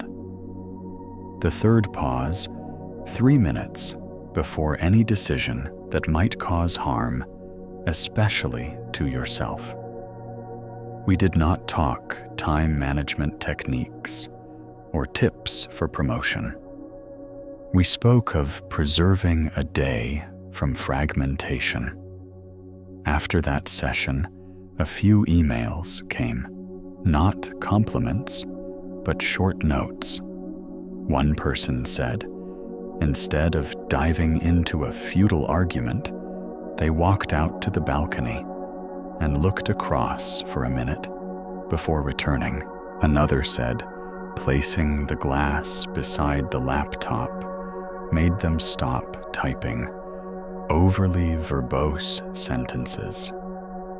I read and realized those small details are doing their work in silence. Another noon, I stopped by a vintage market and saw a wall clock stopped at a few minutes to 11.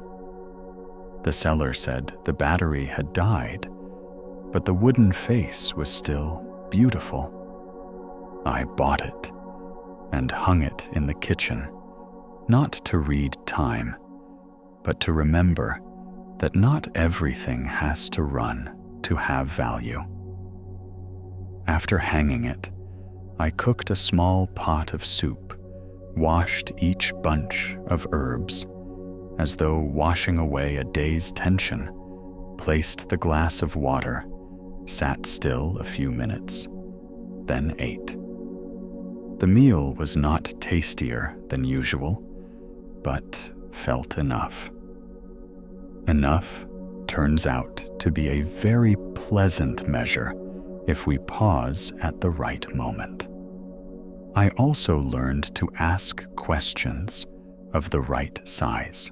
For instance, when I receive an enticing collaboration invitation, instead of asking immediately how it changes my life, I ask, do I have enough foundation today to take the first step? What condition might tear the foundation? If there is, where must I mend first? These small questions guide me through big crossroads without slipping. And if a door must be declined, I feel no bitterness, because not all lit doors lead home. Home is where foundation is firm, not where the crowd gathers. When wind shifts, I returned to the village one more time. The lakeshore was still quiet. The keeper of water light sat on the old stone. Far off, children's laughter dropped across the water. He asked, "Do you still place a glass of water each night?" I said yes, though some nights I only place it like a greeting, not staring long, because foundation itself has learned to remind. He nodded and said, "That is a sign the ritual has seeped into one's blood, like a rower, learning to see watercolor without stooping low." I thanked him and shared the recent days, work meetings, the wall clock in the kitchen, small emails, the vintage market, new questions. He listened and smiled like a craftsman, seeing a strong joint, no praise needed, no tweaking, just joy that it is in the right place. Back in the city, I walked home by the shortest route. The air smelled of post-rain. I opened the door, turned on soft light, washed the glass, poured water, placed it on the table as though laying the next stone on my path. I named what is present, the freshly wiped tabletop, the coat hanging on the chair back, neighbor, light slipping in through the curtain, crack. I let my memory drift to that distant lakeshore, then returned to my seat. And I saw clearly, this journey is not one of escape. It is a journey stepping directly into life with a foundation wide, warm, and kind, where everything has space to exist and to depart. If asked now, how to dissolve layers of anxiety, I would not offer a long list. I would tell a short story of a glass placed just so, of eyes naming what is present, of hands completing a small task, and of a foundation quietly persistent. That foundation lifts one over slopes without trumpet call. Over time, people forget they once struggled each night because their small appointment in room has become part of both their home and themselves. I passed yet another season feeling days weaving into a durable cloth. The horizontal thread was work. The vertical thread was the small pauses I placed just in time. Once, I visited another vintage photo shop in the city's north, where the young technician patiently restored old portraits. He showed me a scratch slashing across an elder's face and said, "If one fixes too harshly, you lose the soul of the image. But if you touch gently and leave a faint mark like a memory crease, the photo lives more." I heard this and thought of how I approach days of upheaval.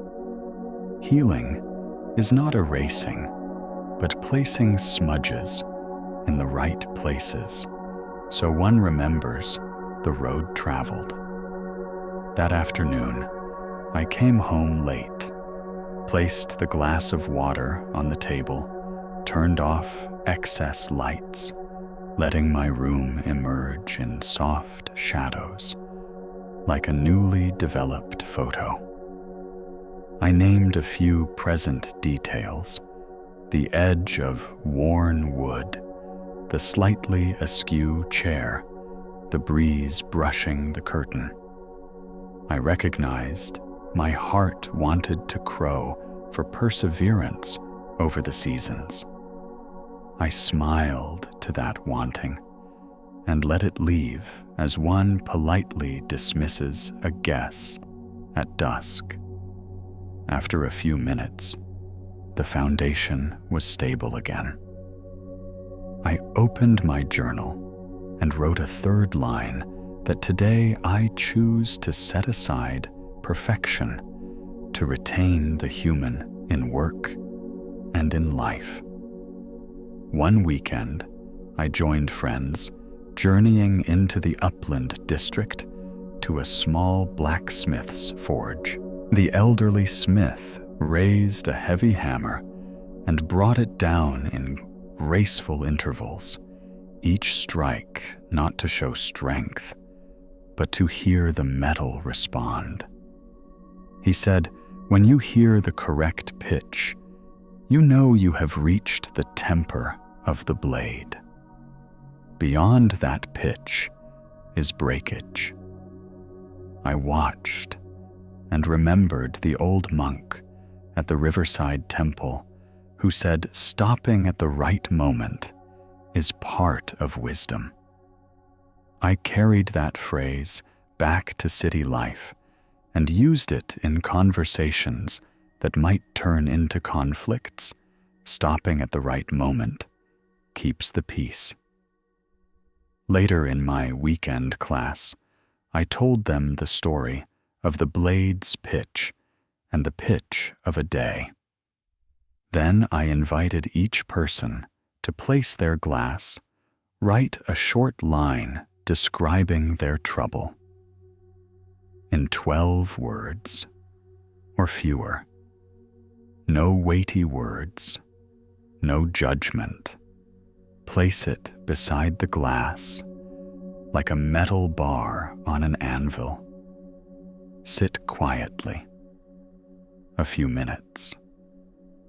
Then each one chose one small next step. reorder a drawer, make a necessary call, delete an excess paragraph, send a short apology. They did, then returned, saying that one small move changed the slope of their entire day. I saw that foundation not only supports, but reroutes like water flowing around a stone. One rainy drizzle evening, I walked past an old ferry dock. A few wooden boats were moored by the bank, and the ferryman sat quietly until a passenger came, then pushed the pole so the boat parted the bank. I asked why he did not run an engine for speed. He replied that the pole helps him feel the river's depth sense, shallow and deep spots. I heard and realized that slow tools sometimes ground us closer to reality, much like a humble glass of water keeps me within reach, not losing myself to distant plans. That night, I placed the glass in its usual place, watched the still surface, and understood that all deep and shallow places in the mind can be known through ordinary attention, no great ritual needed. The next morning, I visited a friend who gardens on her rooftop. She showed me newly sown seed trays and said the hardest part is not watering more, but watering evenly at correct times sparingly and avoiding touching sprouts while they're trying to open. I looked at the pale green shoots emerging and saw myself in them. Many times, I tried to hasten growth by pushing hard. Ultimately, I only tired the sprouts. From that day, I set alarms for pause intervals, not leaving them entirely to chance, once in the morning, once at midday, once before writing in the journal. Each pause, only a few minutes enough to remember the foundation and adjust direction if I veered. Another evening, I got news that a loved one far away encountered unexpected hardship. In the first moment, my mind fell into familiar panic. But thanks to the practiced steps I had accumulated, I sat down, placed the glass, named what is present in the room, calmed myself, then called relevant people to piece together information. I listed 3 things I could do that night, and 3 things I must wait until morning. I did what I could, and accepted what must wait. The night passed slowly, but did not break. Morning brought better news. I was grateful that those small rituals had kept me from harsh decisions in a vulnerable hour. Before long, I got another handwritten letter, this time from an artist living alone in a coastal town. He wrote that he placed a bowl of water next to his easel. When a form refused to comply, he would look back at the still surface name, 3 bright patches in his studio, and then continue painting. His works were not perfect, but they were less harsh. He said, thanks to that, he hated himself less in bleak hours. I closed the letter and felt a quiet laughter in the room, not from anyone, but enough to tell me I remain on the right path. From time to time, I open the drawer and touch the linen cloth the keeper of Waterlight gave me. I touch it to recall my beginnings at the lakeshore, then reshelve it. For now, its mere presence suffices. Like a friend near home, knowing it is there brings peace. I continue living each day by small anchors, the glass naming what is present, completing a small task, pausing rightly. Whenever doubt resurfaces, I return to one of those anchors. Doubt then finds its way out, while I remain steady enough to take another step down this path that needs no period to conclude. I gradually notice small changes in how I stand in life, much like how a small shard of mirror is enough to reflect the whole sky if placed at just the right angle. One morning, I dropped by the sewing machine repair counter of an elderly craftsman. He unscrewed each tiny screw, gently blew away lint, then applied very little oil. He said that many people assume that adding more oil will make the machine run smoothly, not understanding that just enough is what makes it quiet. Too much, and residue forms.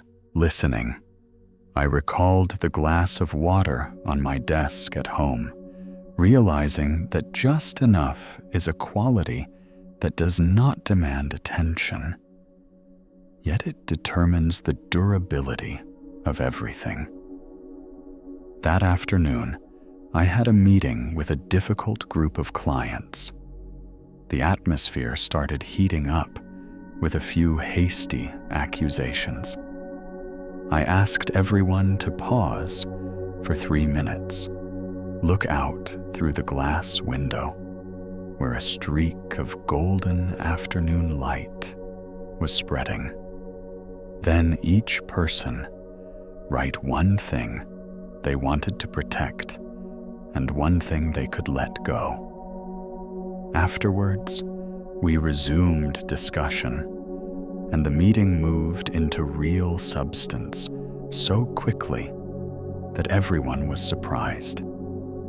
It turned out that when people agree on a shared ground, words naturally find the right rhythm. In the evening, I washed the glass, set it by the edge of the table, and named a few details, present the towel hanging over the back of a chair, the distant sound of a vehicle crossing the bridge, the faint scent of wood after rain. I sat quietly and let the day settle like fine powder, then closed my notebook, feeling a quiet peace that needed no adornment. The next day, I visited a friend's workshop where she makes guitar strings. She showed me how to twist the metal core, saying that if the hand is shaky or too hasty, the string will have uneven contraction marks, making its later sound harsh.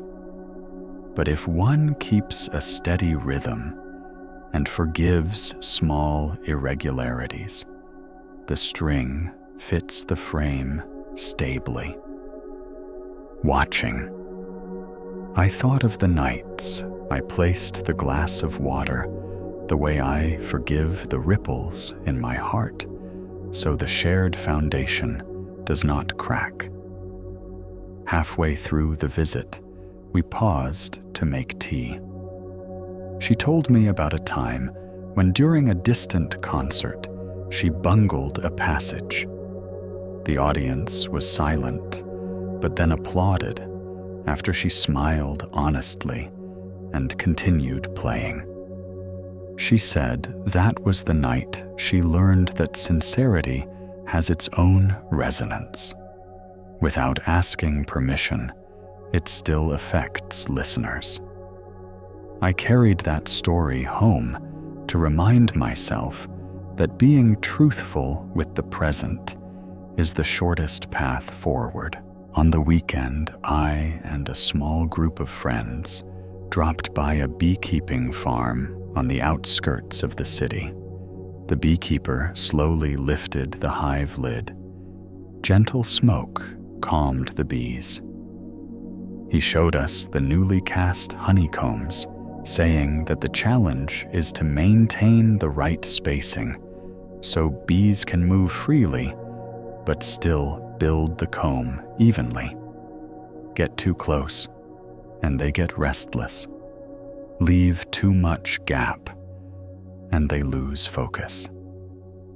I smiled, recognizing the just enough lesson everywhere.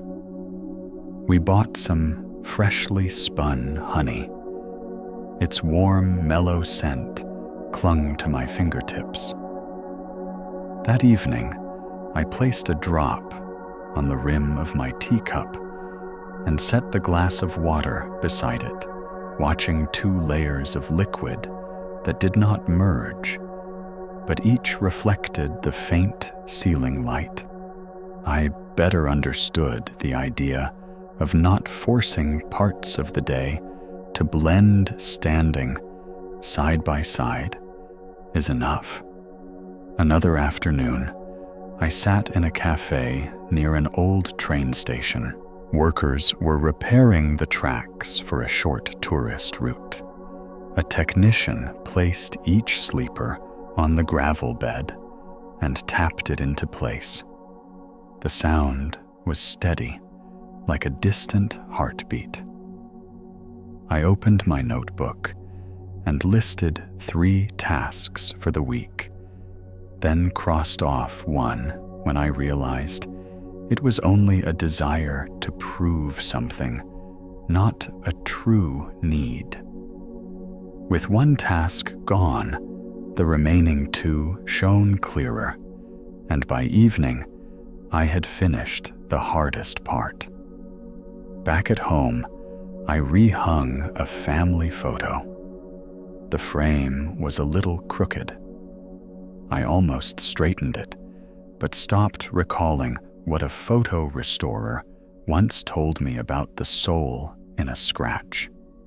So I left it askew. Every time I pass by it, I smile, remembering that some cracks serve as anchors, holding us to integrity. I continued my weekend class and told everyone about the craftspeople I had met. Then, I invited each person to share a little handcraft of their own, however small. One woman spoke about folding shirts perfectly. One man about sharpening kitchen knives. A young person about changing the string on an old guitar. We placed a glass of water in the center of the table and in turn described our motions slowly, in words, listening, without interruption. After 15 minutes, everyone grew quiet, as though we had walked through a shaded path beneath trees. I saw clearly that when the hands remember rhythm, the heart stirs less. Then, one evening, I got notice that a large project was indefinitely delayed because the partner had changed strategy. In earlier years, I would have panicked. That night, I did just 3 things: wrote a short note of thanks and offered to stay in touch, cleared my desk to see the wood again, placed the glass of water in its old spot, and sat still until the urge to resist ran past. The next morning, I entered the next tasks with lightness, for I understood that life is never empty so long as we keep the foundation. One day off, I visited the bell-casting workshop of a craftsman deep outside the city. The molten metal in the furnace glowed like its own sun. He told me that before pouring liquid metal into the mold, a craftsman often stands still for a moment to listen to sense any residual vibration that could make the hand tremble. That ritual is not superstition, but a way to ensure the mold receives what it should. I stood there a long time and understood that my own glass of water at home is also such a mold, a still form, so that when the day pours in, it does not spill. On the way home, I stopped by the riverbank, watching the turbid water nonetheless hold the reflection of the sky. I realized that clarity and opacity are not in conflict. They alternate in explaining one shared truth that water has the capacity to carry. At night, I again placed the glass named what was present in the room. The rustle of pages. Next door, the hallway light casting through a door crack the outline of my shadow on the floor. Once more, I felt gratitude for this journey. Needs no magic charm, only the right rhythm and gentle enough touch so that every day, no matter how many winds blow, there is a small, still point waiting where anxieties pass through and lose their trace like footsteps on sand after a gentle wave. One morning, of both sun and clouds, I passed by a flower market where bundles of daisy-like flowers were lined in straight rows, dewy. The seller smiled and said the market was crowded today because it was the weekend. I bought a small bouquet and brought it home, placing it in a chipped ceramic vase, and then placed the vase beside the glass of water on the table, like putting two notes next to each other, so the day has its own melody.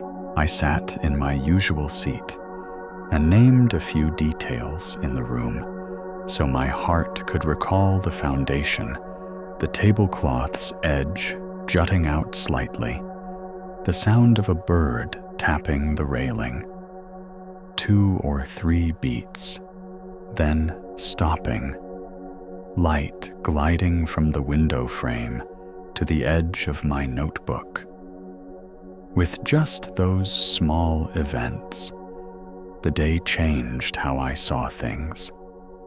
Work arranged itself less crowdedly. Urgency receded like a polite guest knowing the rules.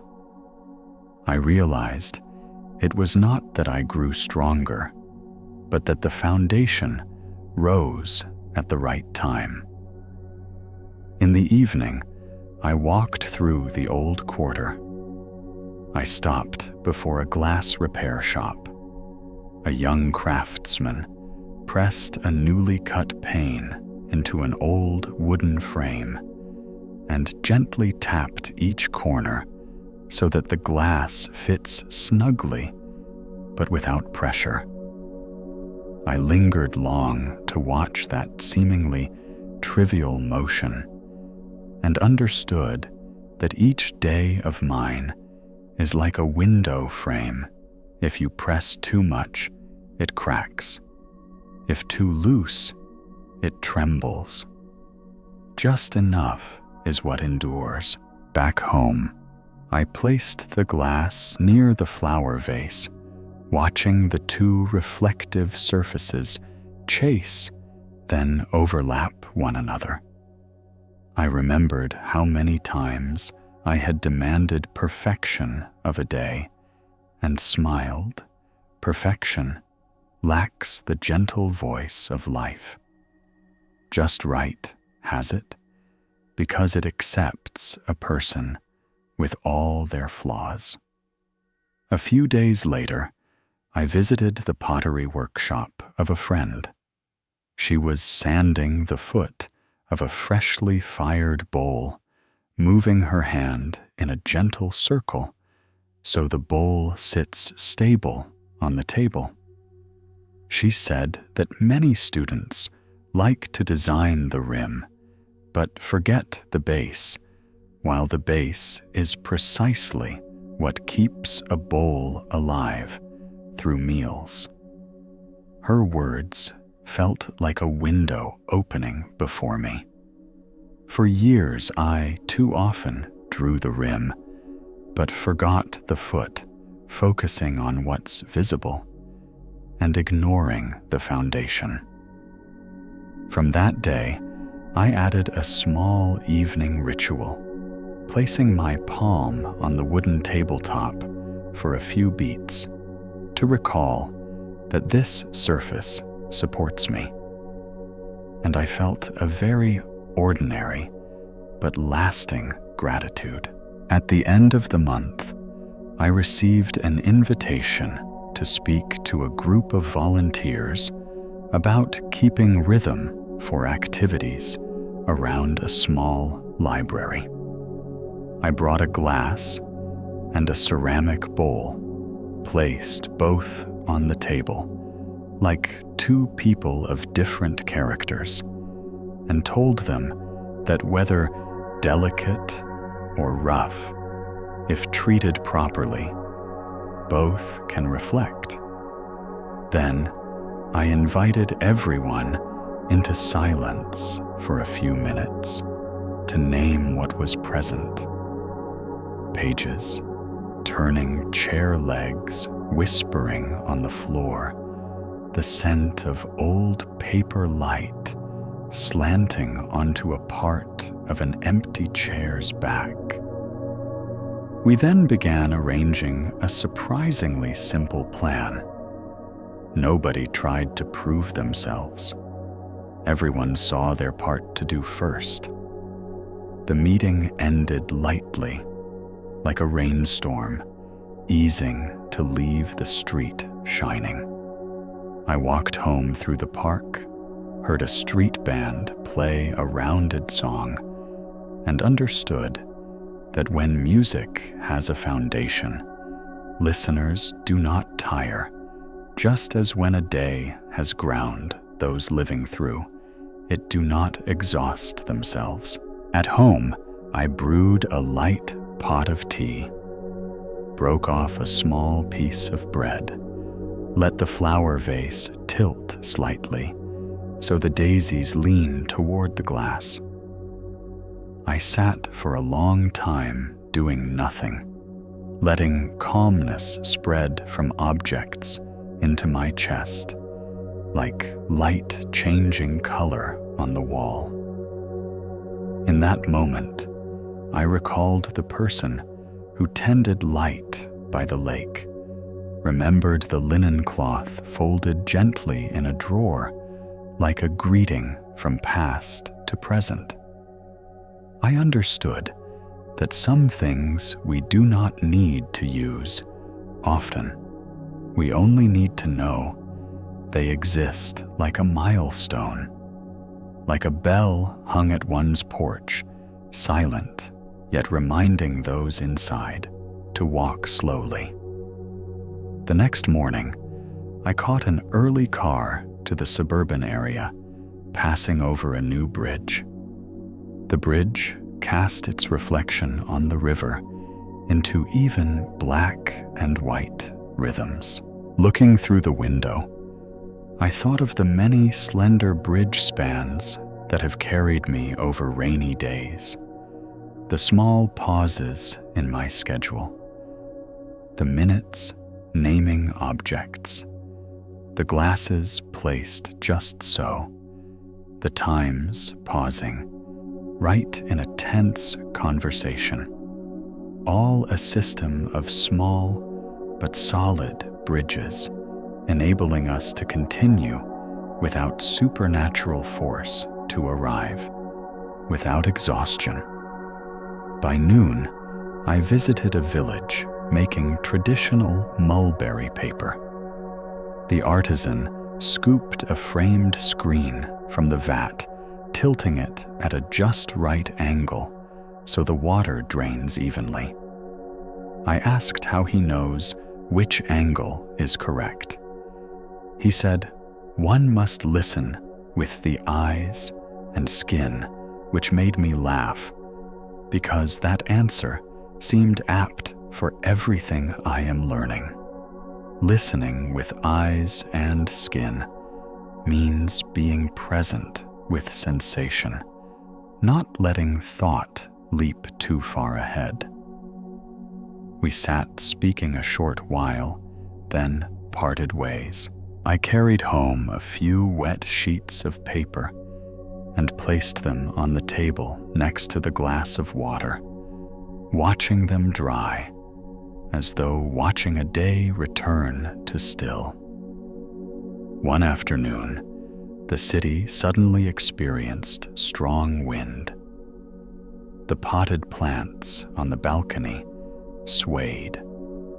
I moved into the room, closed some of the windows, placed the glass farther from the edge of the table, then sat and listened to wind roaring outside. I found that my heart no longer reflexively sought to overpower the wind. I simply adjusted my own position and that of the objects so they would remain safe, and left the wind to do its work. Once again, I knew that serenity is not a place without wind. Serenity is how one adjusts when wind arrives. Late at night, I opened old letters from people who had tried the water glass ritual. One person wrote that now they could go to sleep without dragging the entire day into bed. Another told of how when angry, they wash a bowl very slowly, watching water trickle through their fingers and feel the heat subside. Another said that after placing a glass of water on the table, they noticed a small crack in the wall shaped like a river, and suddenly loved their old room more. I read and saw a faint ceiling light slant. The water's reflection turned it into a quiet, glowing flower. I folded the letters and understood that the story continues, not because I try to prolong it, but because each person adds a new segment through their own days by placing a transparent object just so on their table, by naming what is present, like calling a loved one at return, and by the gentleness necessary so the present does not become a battleground of imagined sprints. One morning, damp and soft, I walked past a slope paved with green stones, leading to a small house bearing a sign of calligraphy. In the porch stood a silver-haired teacher, holding a large brush, lowering it and lifting it again in a calm rhythm. He invited me to sit and poured just enough tea into a white glazed cup. On the table lay an ink tray and a piece of mulberry paper as flat as a still lake. He said that beautiful brush strokes do not come from strong force, but from the momentary pause in exactly the right place. If one's hand tries to show off an extra beat, the character will tear. I listened, and my thoughts went to the glass of water on my table at home, to how many times I add another sentence, another project, another demand, and thereby lose the beauty of what I already have. I thanked him, left with a single character he gifted me. The character tin stillness, square and composed. That afternoon, I placed the character beside the glass of water, named a few details, present the soft golden glow on the frame's edge, the just warm touch of the tabletop, the sound of clogs clicking quickly down the street, then receding. I felt the space of the day widen, as though someone had just drawn a thin curtain from the window frame, and cool breeze arrived at just the needed measure. Another day, I visited the fabric market. An old tailor sat at his shop's entrance, using white chalk to draw a curved line on a sheet of gray felt. He said the chalk line is not an order, it is a suggestion. The needle will follow when the one holding it understands where the fabric wants to bend.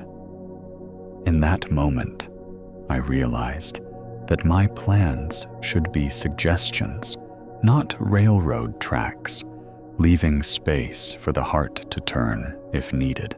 That night, I left my planner open, beside the glass of water, lightly struck a few items off the list, not from laziness, but because they were merely impulses to prove something. After erasing them, the remaining tasks appeared more luminous, and I began in an easy rhythm. Another day, I climbed a hill and met a pottery burner. The furnace flame glowed red and flickered. He stood still for a few breaths before adding more wood, saying that if one looks through the fire too hastily, the glaze will shock. If one watches long enough, one knows how much to add, so that the clay fires just right. I brought that back to apply in tense conversations. Pause at the sufficient point. Add ideas just enough so that relationships mature fully without cracking. One morning, I passed by the old train station and saw a craftsman adjusting a wall clock that had lost time. He looked up and smiled. The second hand will only be accurate if the central axis is true. Even if the hand moves evenly, if the axis is slightly off, it is pointless. I thought of my own central axis, the silent nightly foundation, the glass of water placed just so, the habit of naming what is present. And I understood that so long as the axis is straight, slight deviations at the edges will not lead one astray. At midday, I entered a small alley's knife sharpening shop. The craftsman used a fine stone to draw the blade along a stable arc. He said, "The hardest thing is not strength, but keeping the same angle until the very end of the stroke." I smiled, realizing that for months I have done one simple task, preserving a consistent angle. For the day, placing a transparent object sitting for a few minutes, making no demands, and from that angle, knowing where to turn. In the evening, I opened the window. A neighbor's cat walked over the sill, curled beneath a patch of sunlight that retreated gradually. I named it in my heart, named the receding ray, named the sound of a vehicle falling from a distant bridge. Each detail, like quiet landmarks, guiding me on the way. One rainy evening, I carried my passion, fruit le'oi, near the window, placed the glass of water close, as though placing a friend beside me. Under the hallway light slanting through the curtain slit, the calm surface reflected a long streak, and I watched the tangles in my mind settle like fine powder in a bowl of still water. The next day, I met an old umbrella repair craftsman. He patched a tear with waxed thread, his hand stitching each stitch evenly. He said, "One need not replace what can still be mended. What is needed is patience with the seams." I saw that my life, too, is quietly mending cracks without turning everything upside down, only neat stitches required. Later, I visited a teacher at a community library with thin bookshelves and tall windows. She told me that at the self-study hour, students are asked to name 3 things present in the room before opening their books. The odd result, the students run about less. I nodded, sensing a small string from the distant lakeshore reaching into that room. Another day, I went to a mulberry paper workshop. The craftsman tilted the frame at a very subtle angle, difficult to put into words, so that the water drains evenly. He said, "That angle is learned through days of watching intently and with steady hands, not from any book."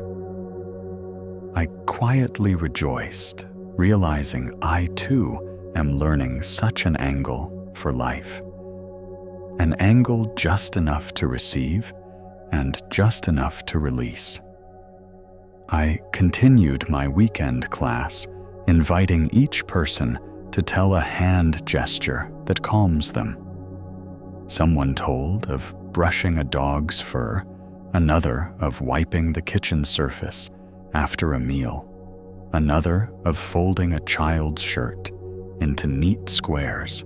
We placed the glass of water between us and spoke the gestures slowly in words.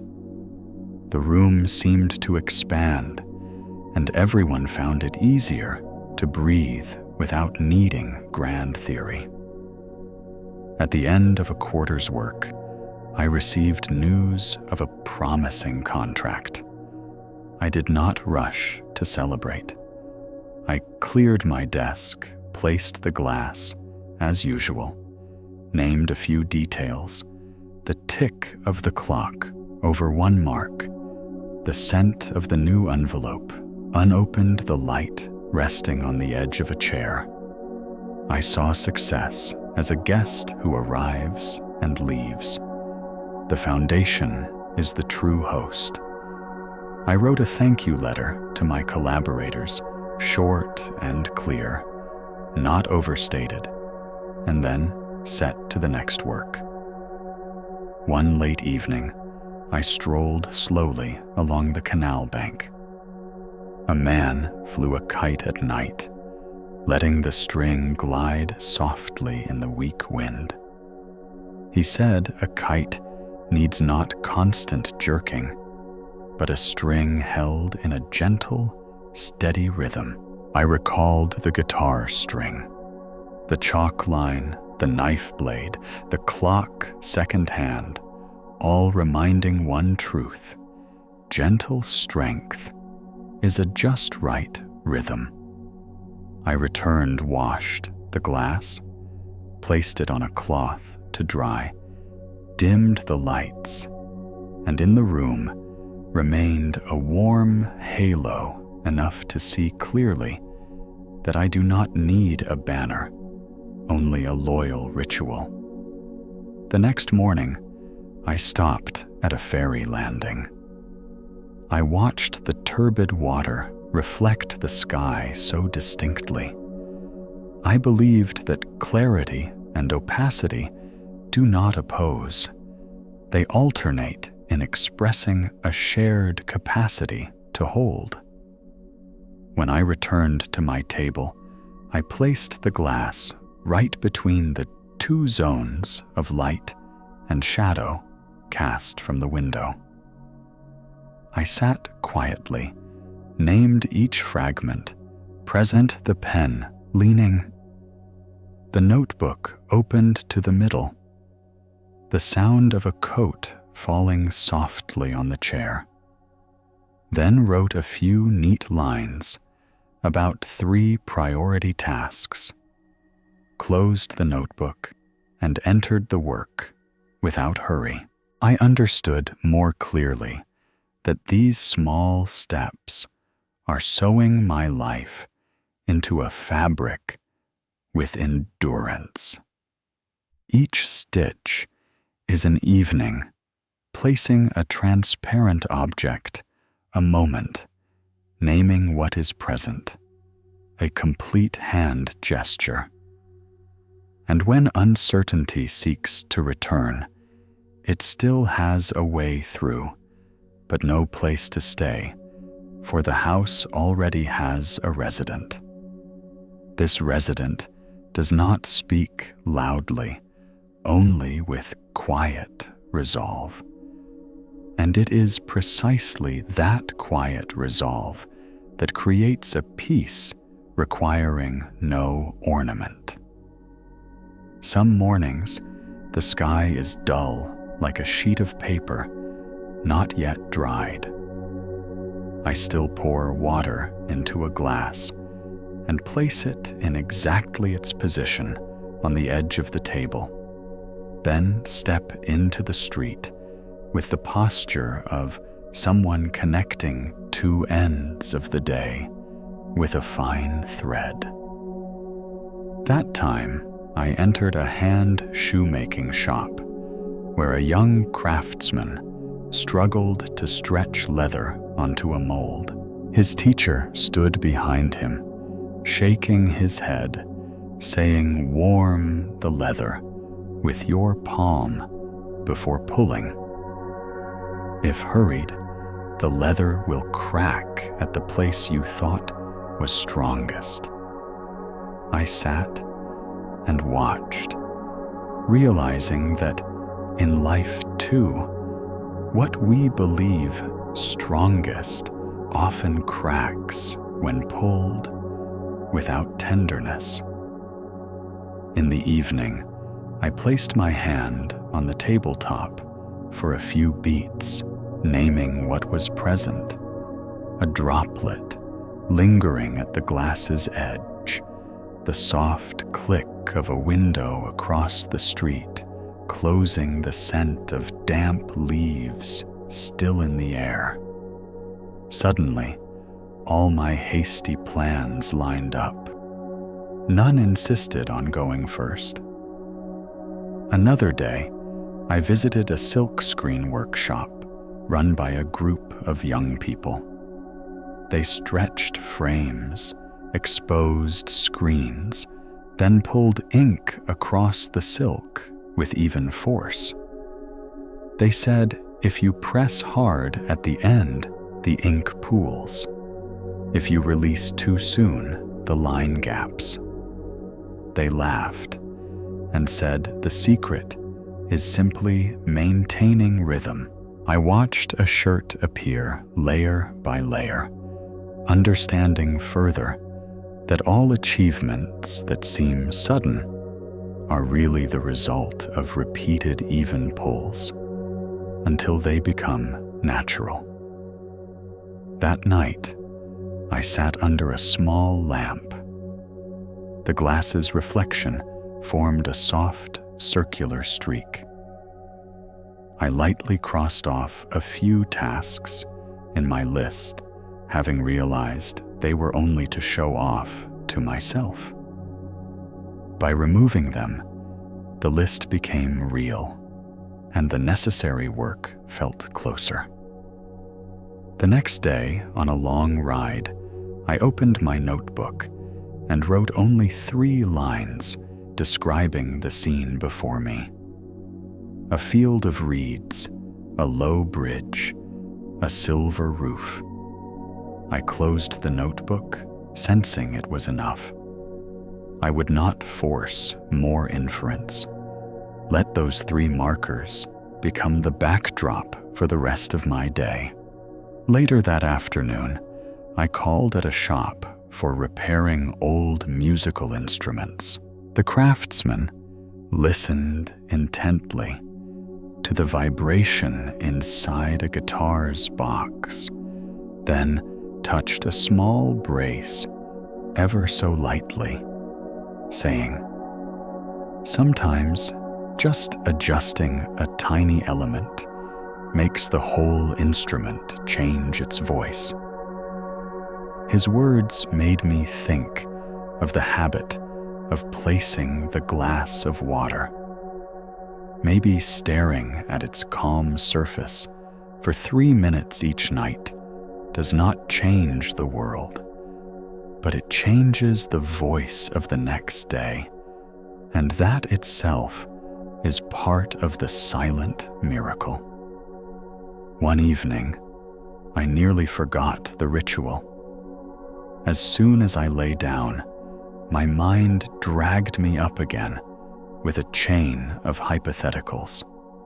I sprang up, went to wash the glass, poured water, placed it down, and named 3 present things: hallway light, the sound of a coat brushing the back of a chair, the shadow outline of the glass on the tabletop. Only that, and the chain of assumptions faded like an unplugged lamp. The next morning, I met a group of architecture students who invited me to talk about keeping rhythm in a long project. I told them the stories of the lakeside, the linen cloth, the little class, the potter's foot, the craftsman listening to sound, and invited them to place a transparent object on their studio table. Name 3 details, present the scent of wood, white chalk, curled blueprints, and only then begin discussion. The session passed gently. Proposals emerged clearly. No one needed to speak loudly. Another afternoon, I visited a mat weaving village. A craftswoman threaded reeds through a loom, her hands following a rustic tapping rhythm. She said that for a mat to lie comfortably, the underside must also be clean. Do not only care about the visible face. I smiled, seeing that this exactly teaches a Deo what others don't see often determines whether one lies quietly or creates friction.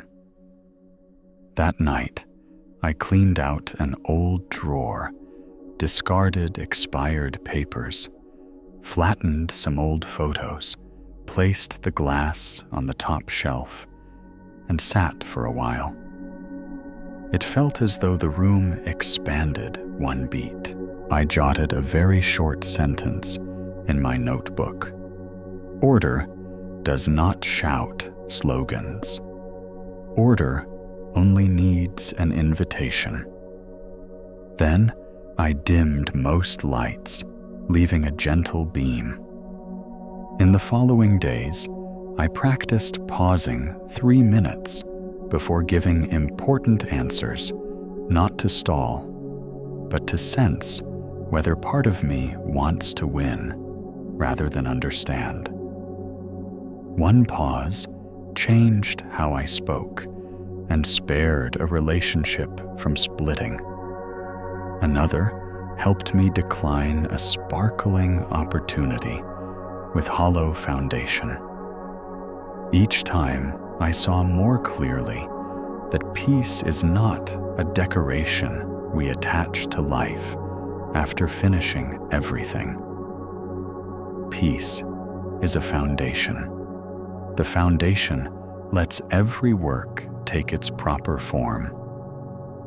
I gathered a bouquet of fading daisies from the balcony, changed their water, washed the glass, placed it back in its usual spot, and named a few things, like a greeting, the just dry napkin, edge, someone's sandals passing on stairs, the faint scent of laundry soap. Among those small details, I felt gratitude for still learning how to live just enough to know when to stop, to complete a hand action fully, to place a transparent object on the table, like planting a humble faith in the day, so that if uncertainty returns, knocking, it will see a house with an owner, one who does not speak loudly, but is present, and just by that presence, even passing wind knows where to bow. When a day draws to a close, you need not carry any promise beyond a small appointment with yourself. Place a transparent object on the table. Sit still for a few minutes. Name what is present. Then let the rest return to its place.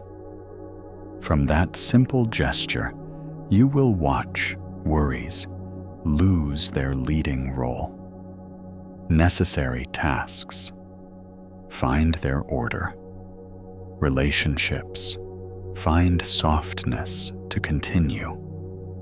And the heart have a ground to stand firm even as seasons shift. Thus, peace is not a destination at the end of a path, but the path cleared each day by gentleness, by well-timed pauses, by keeping a rhythm just enough between adding and subtracting. If this story has already lightened some burden in your heart, keep that appointment tonight, next week, and in your busiest days. And if you wish to travel alongside little Zen stories like this long-term, you can subscribe to the channel. Then each time you return, we only need to place the glass down to recognize home.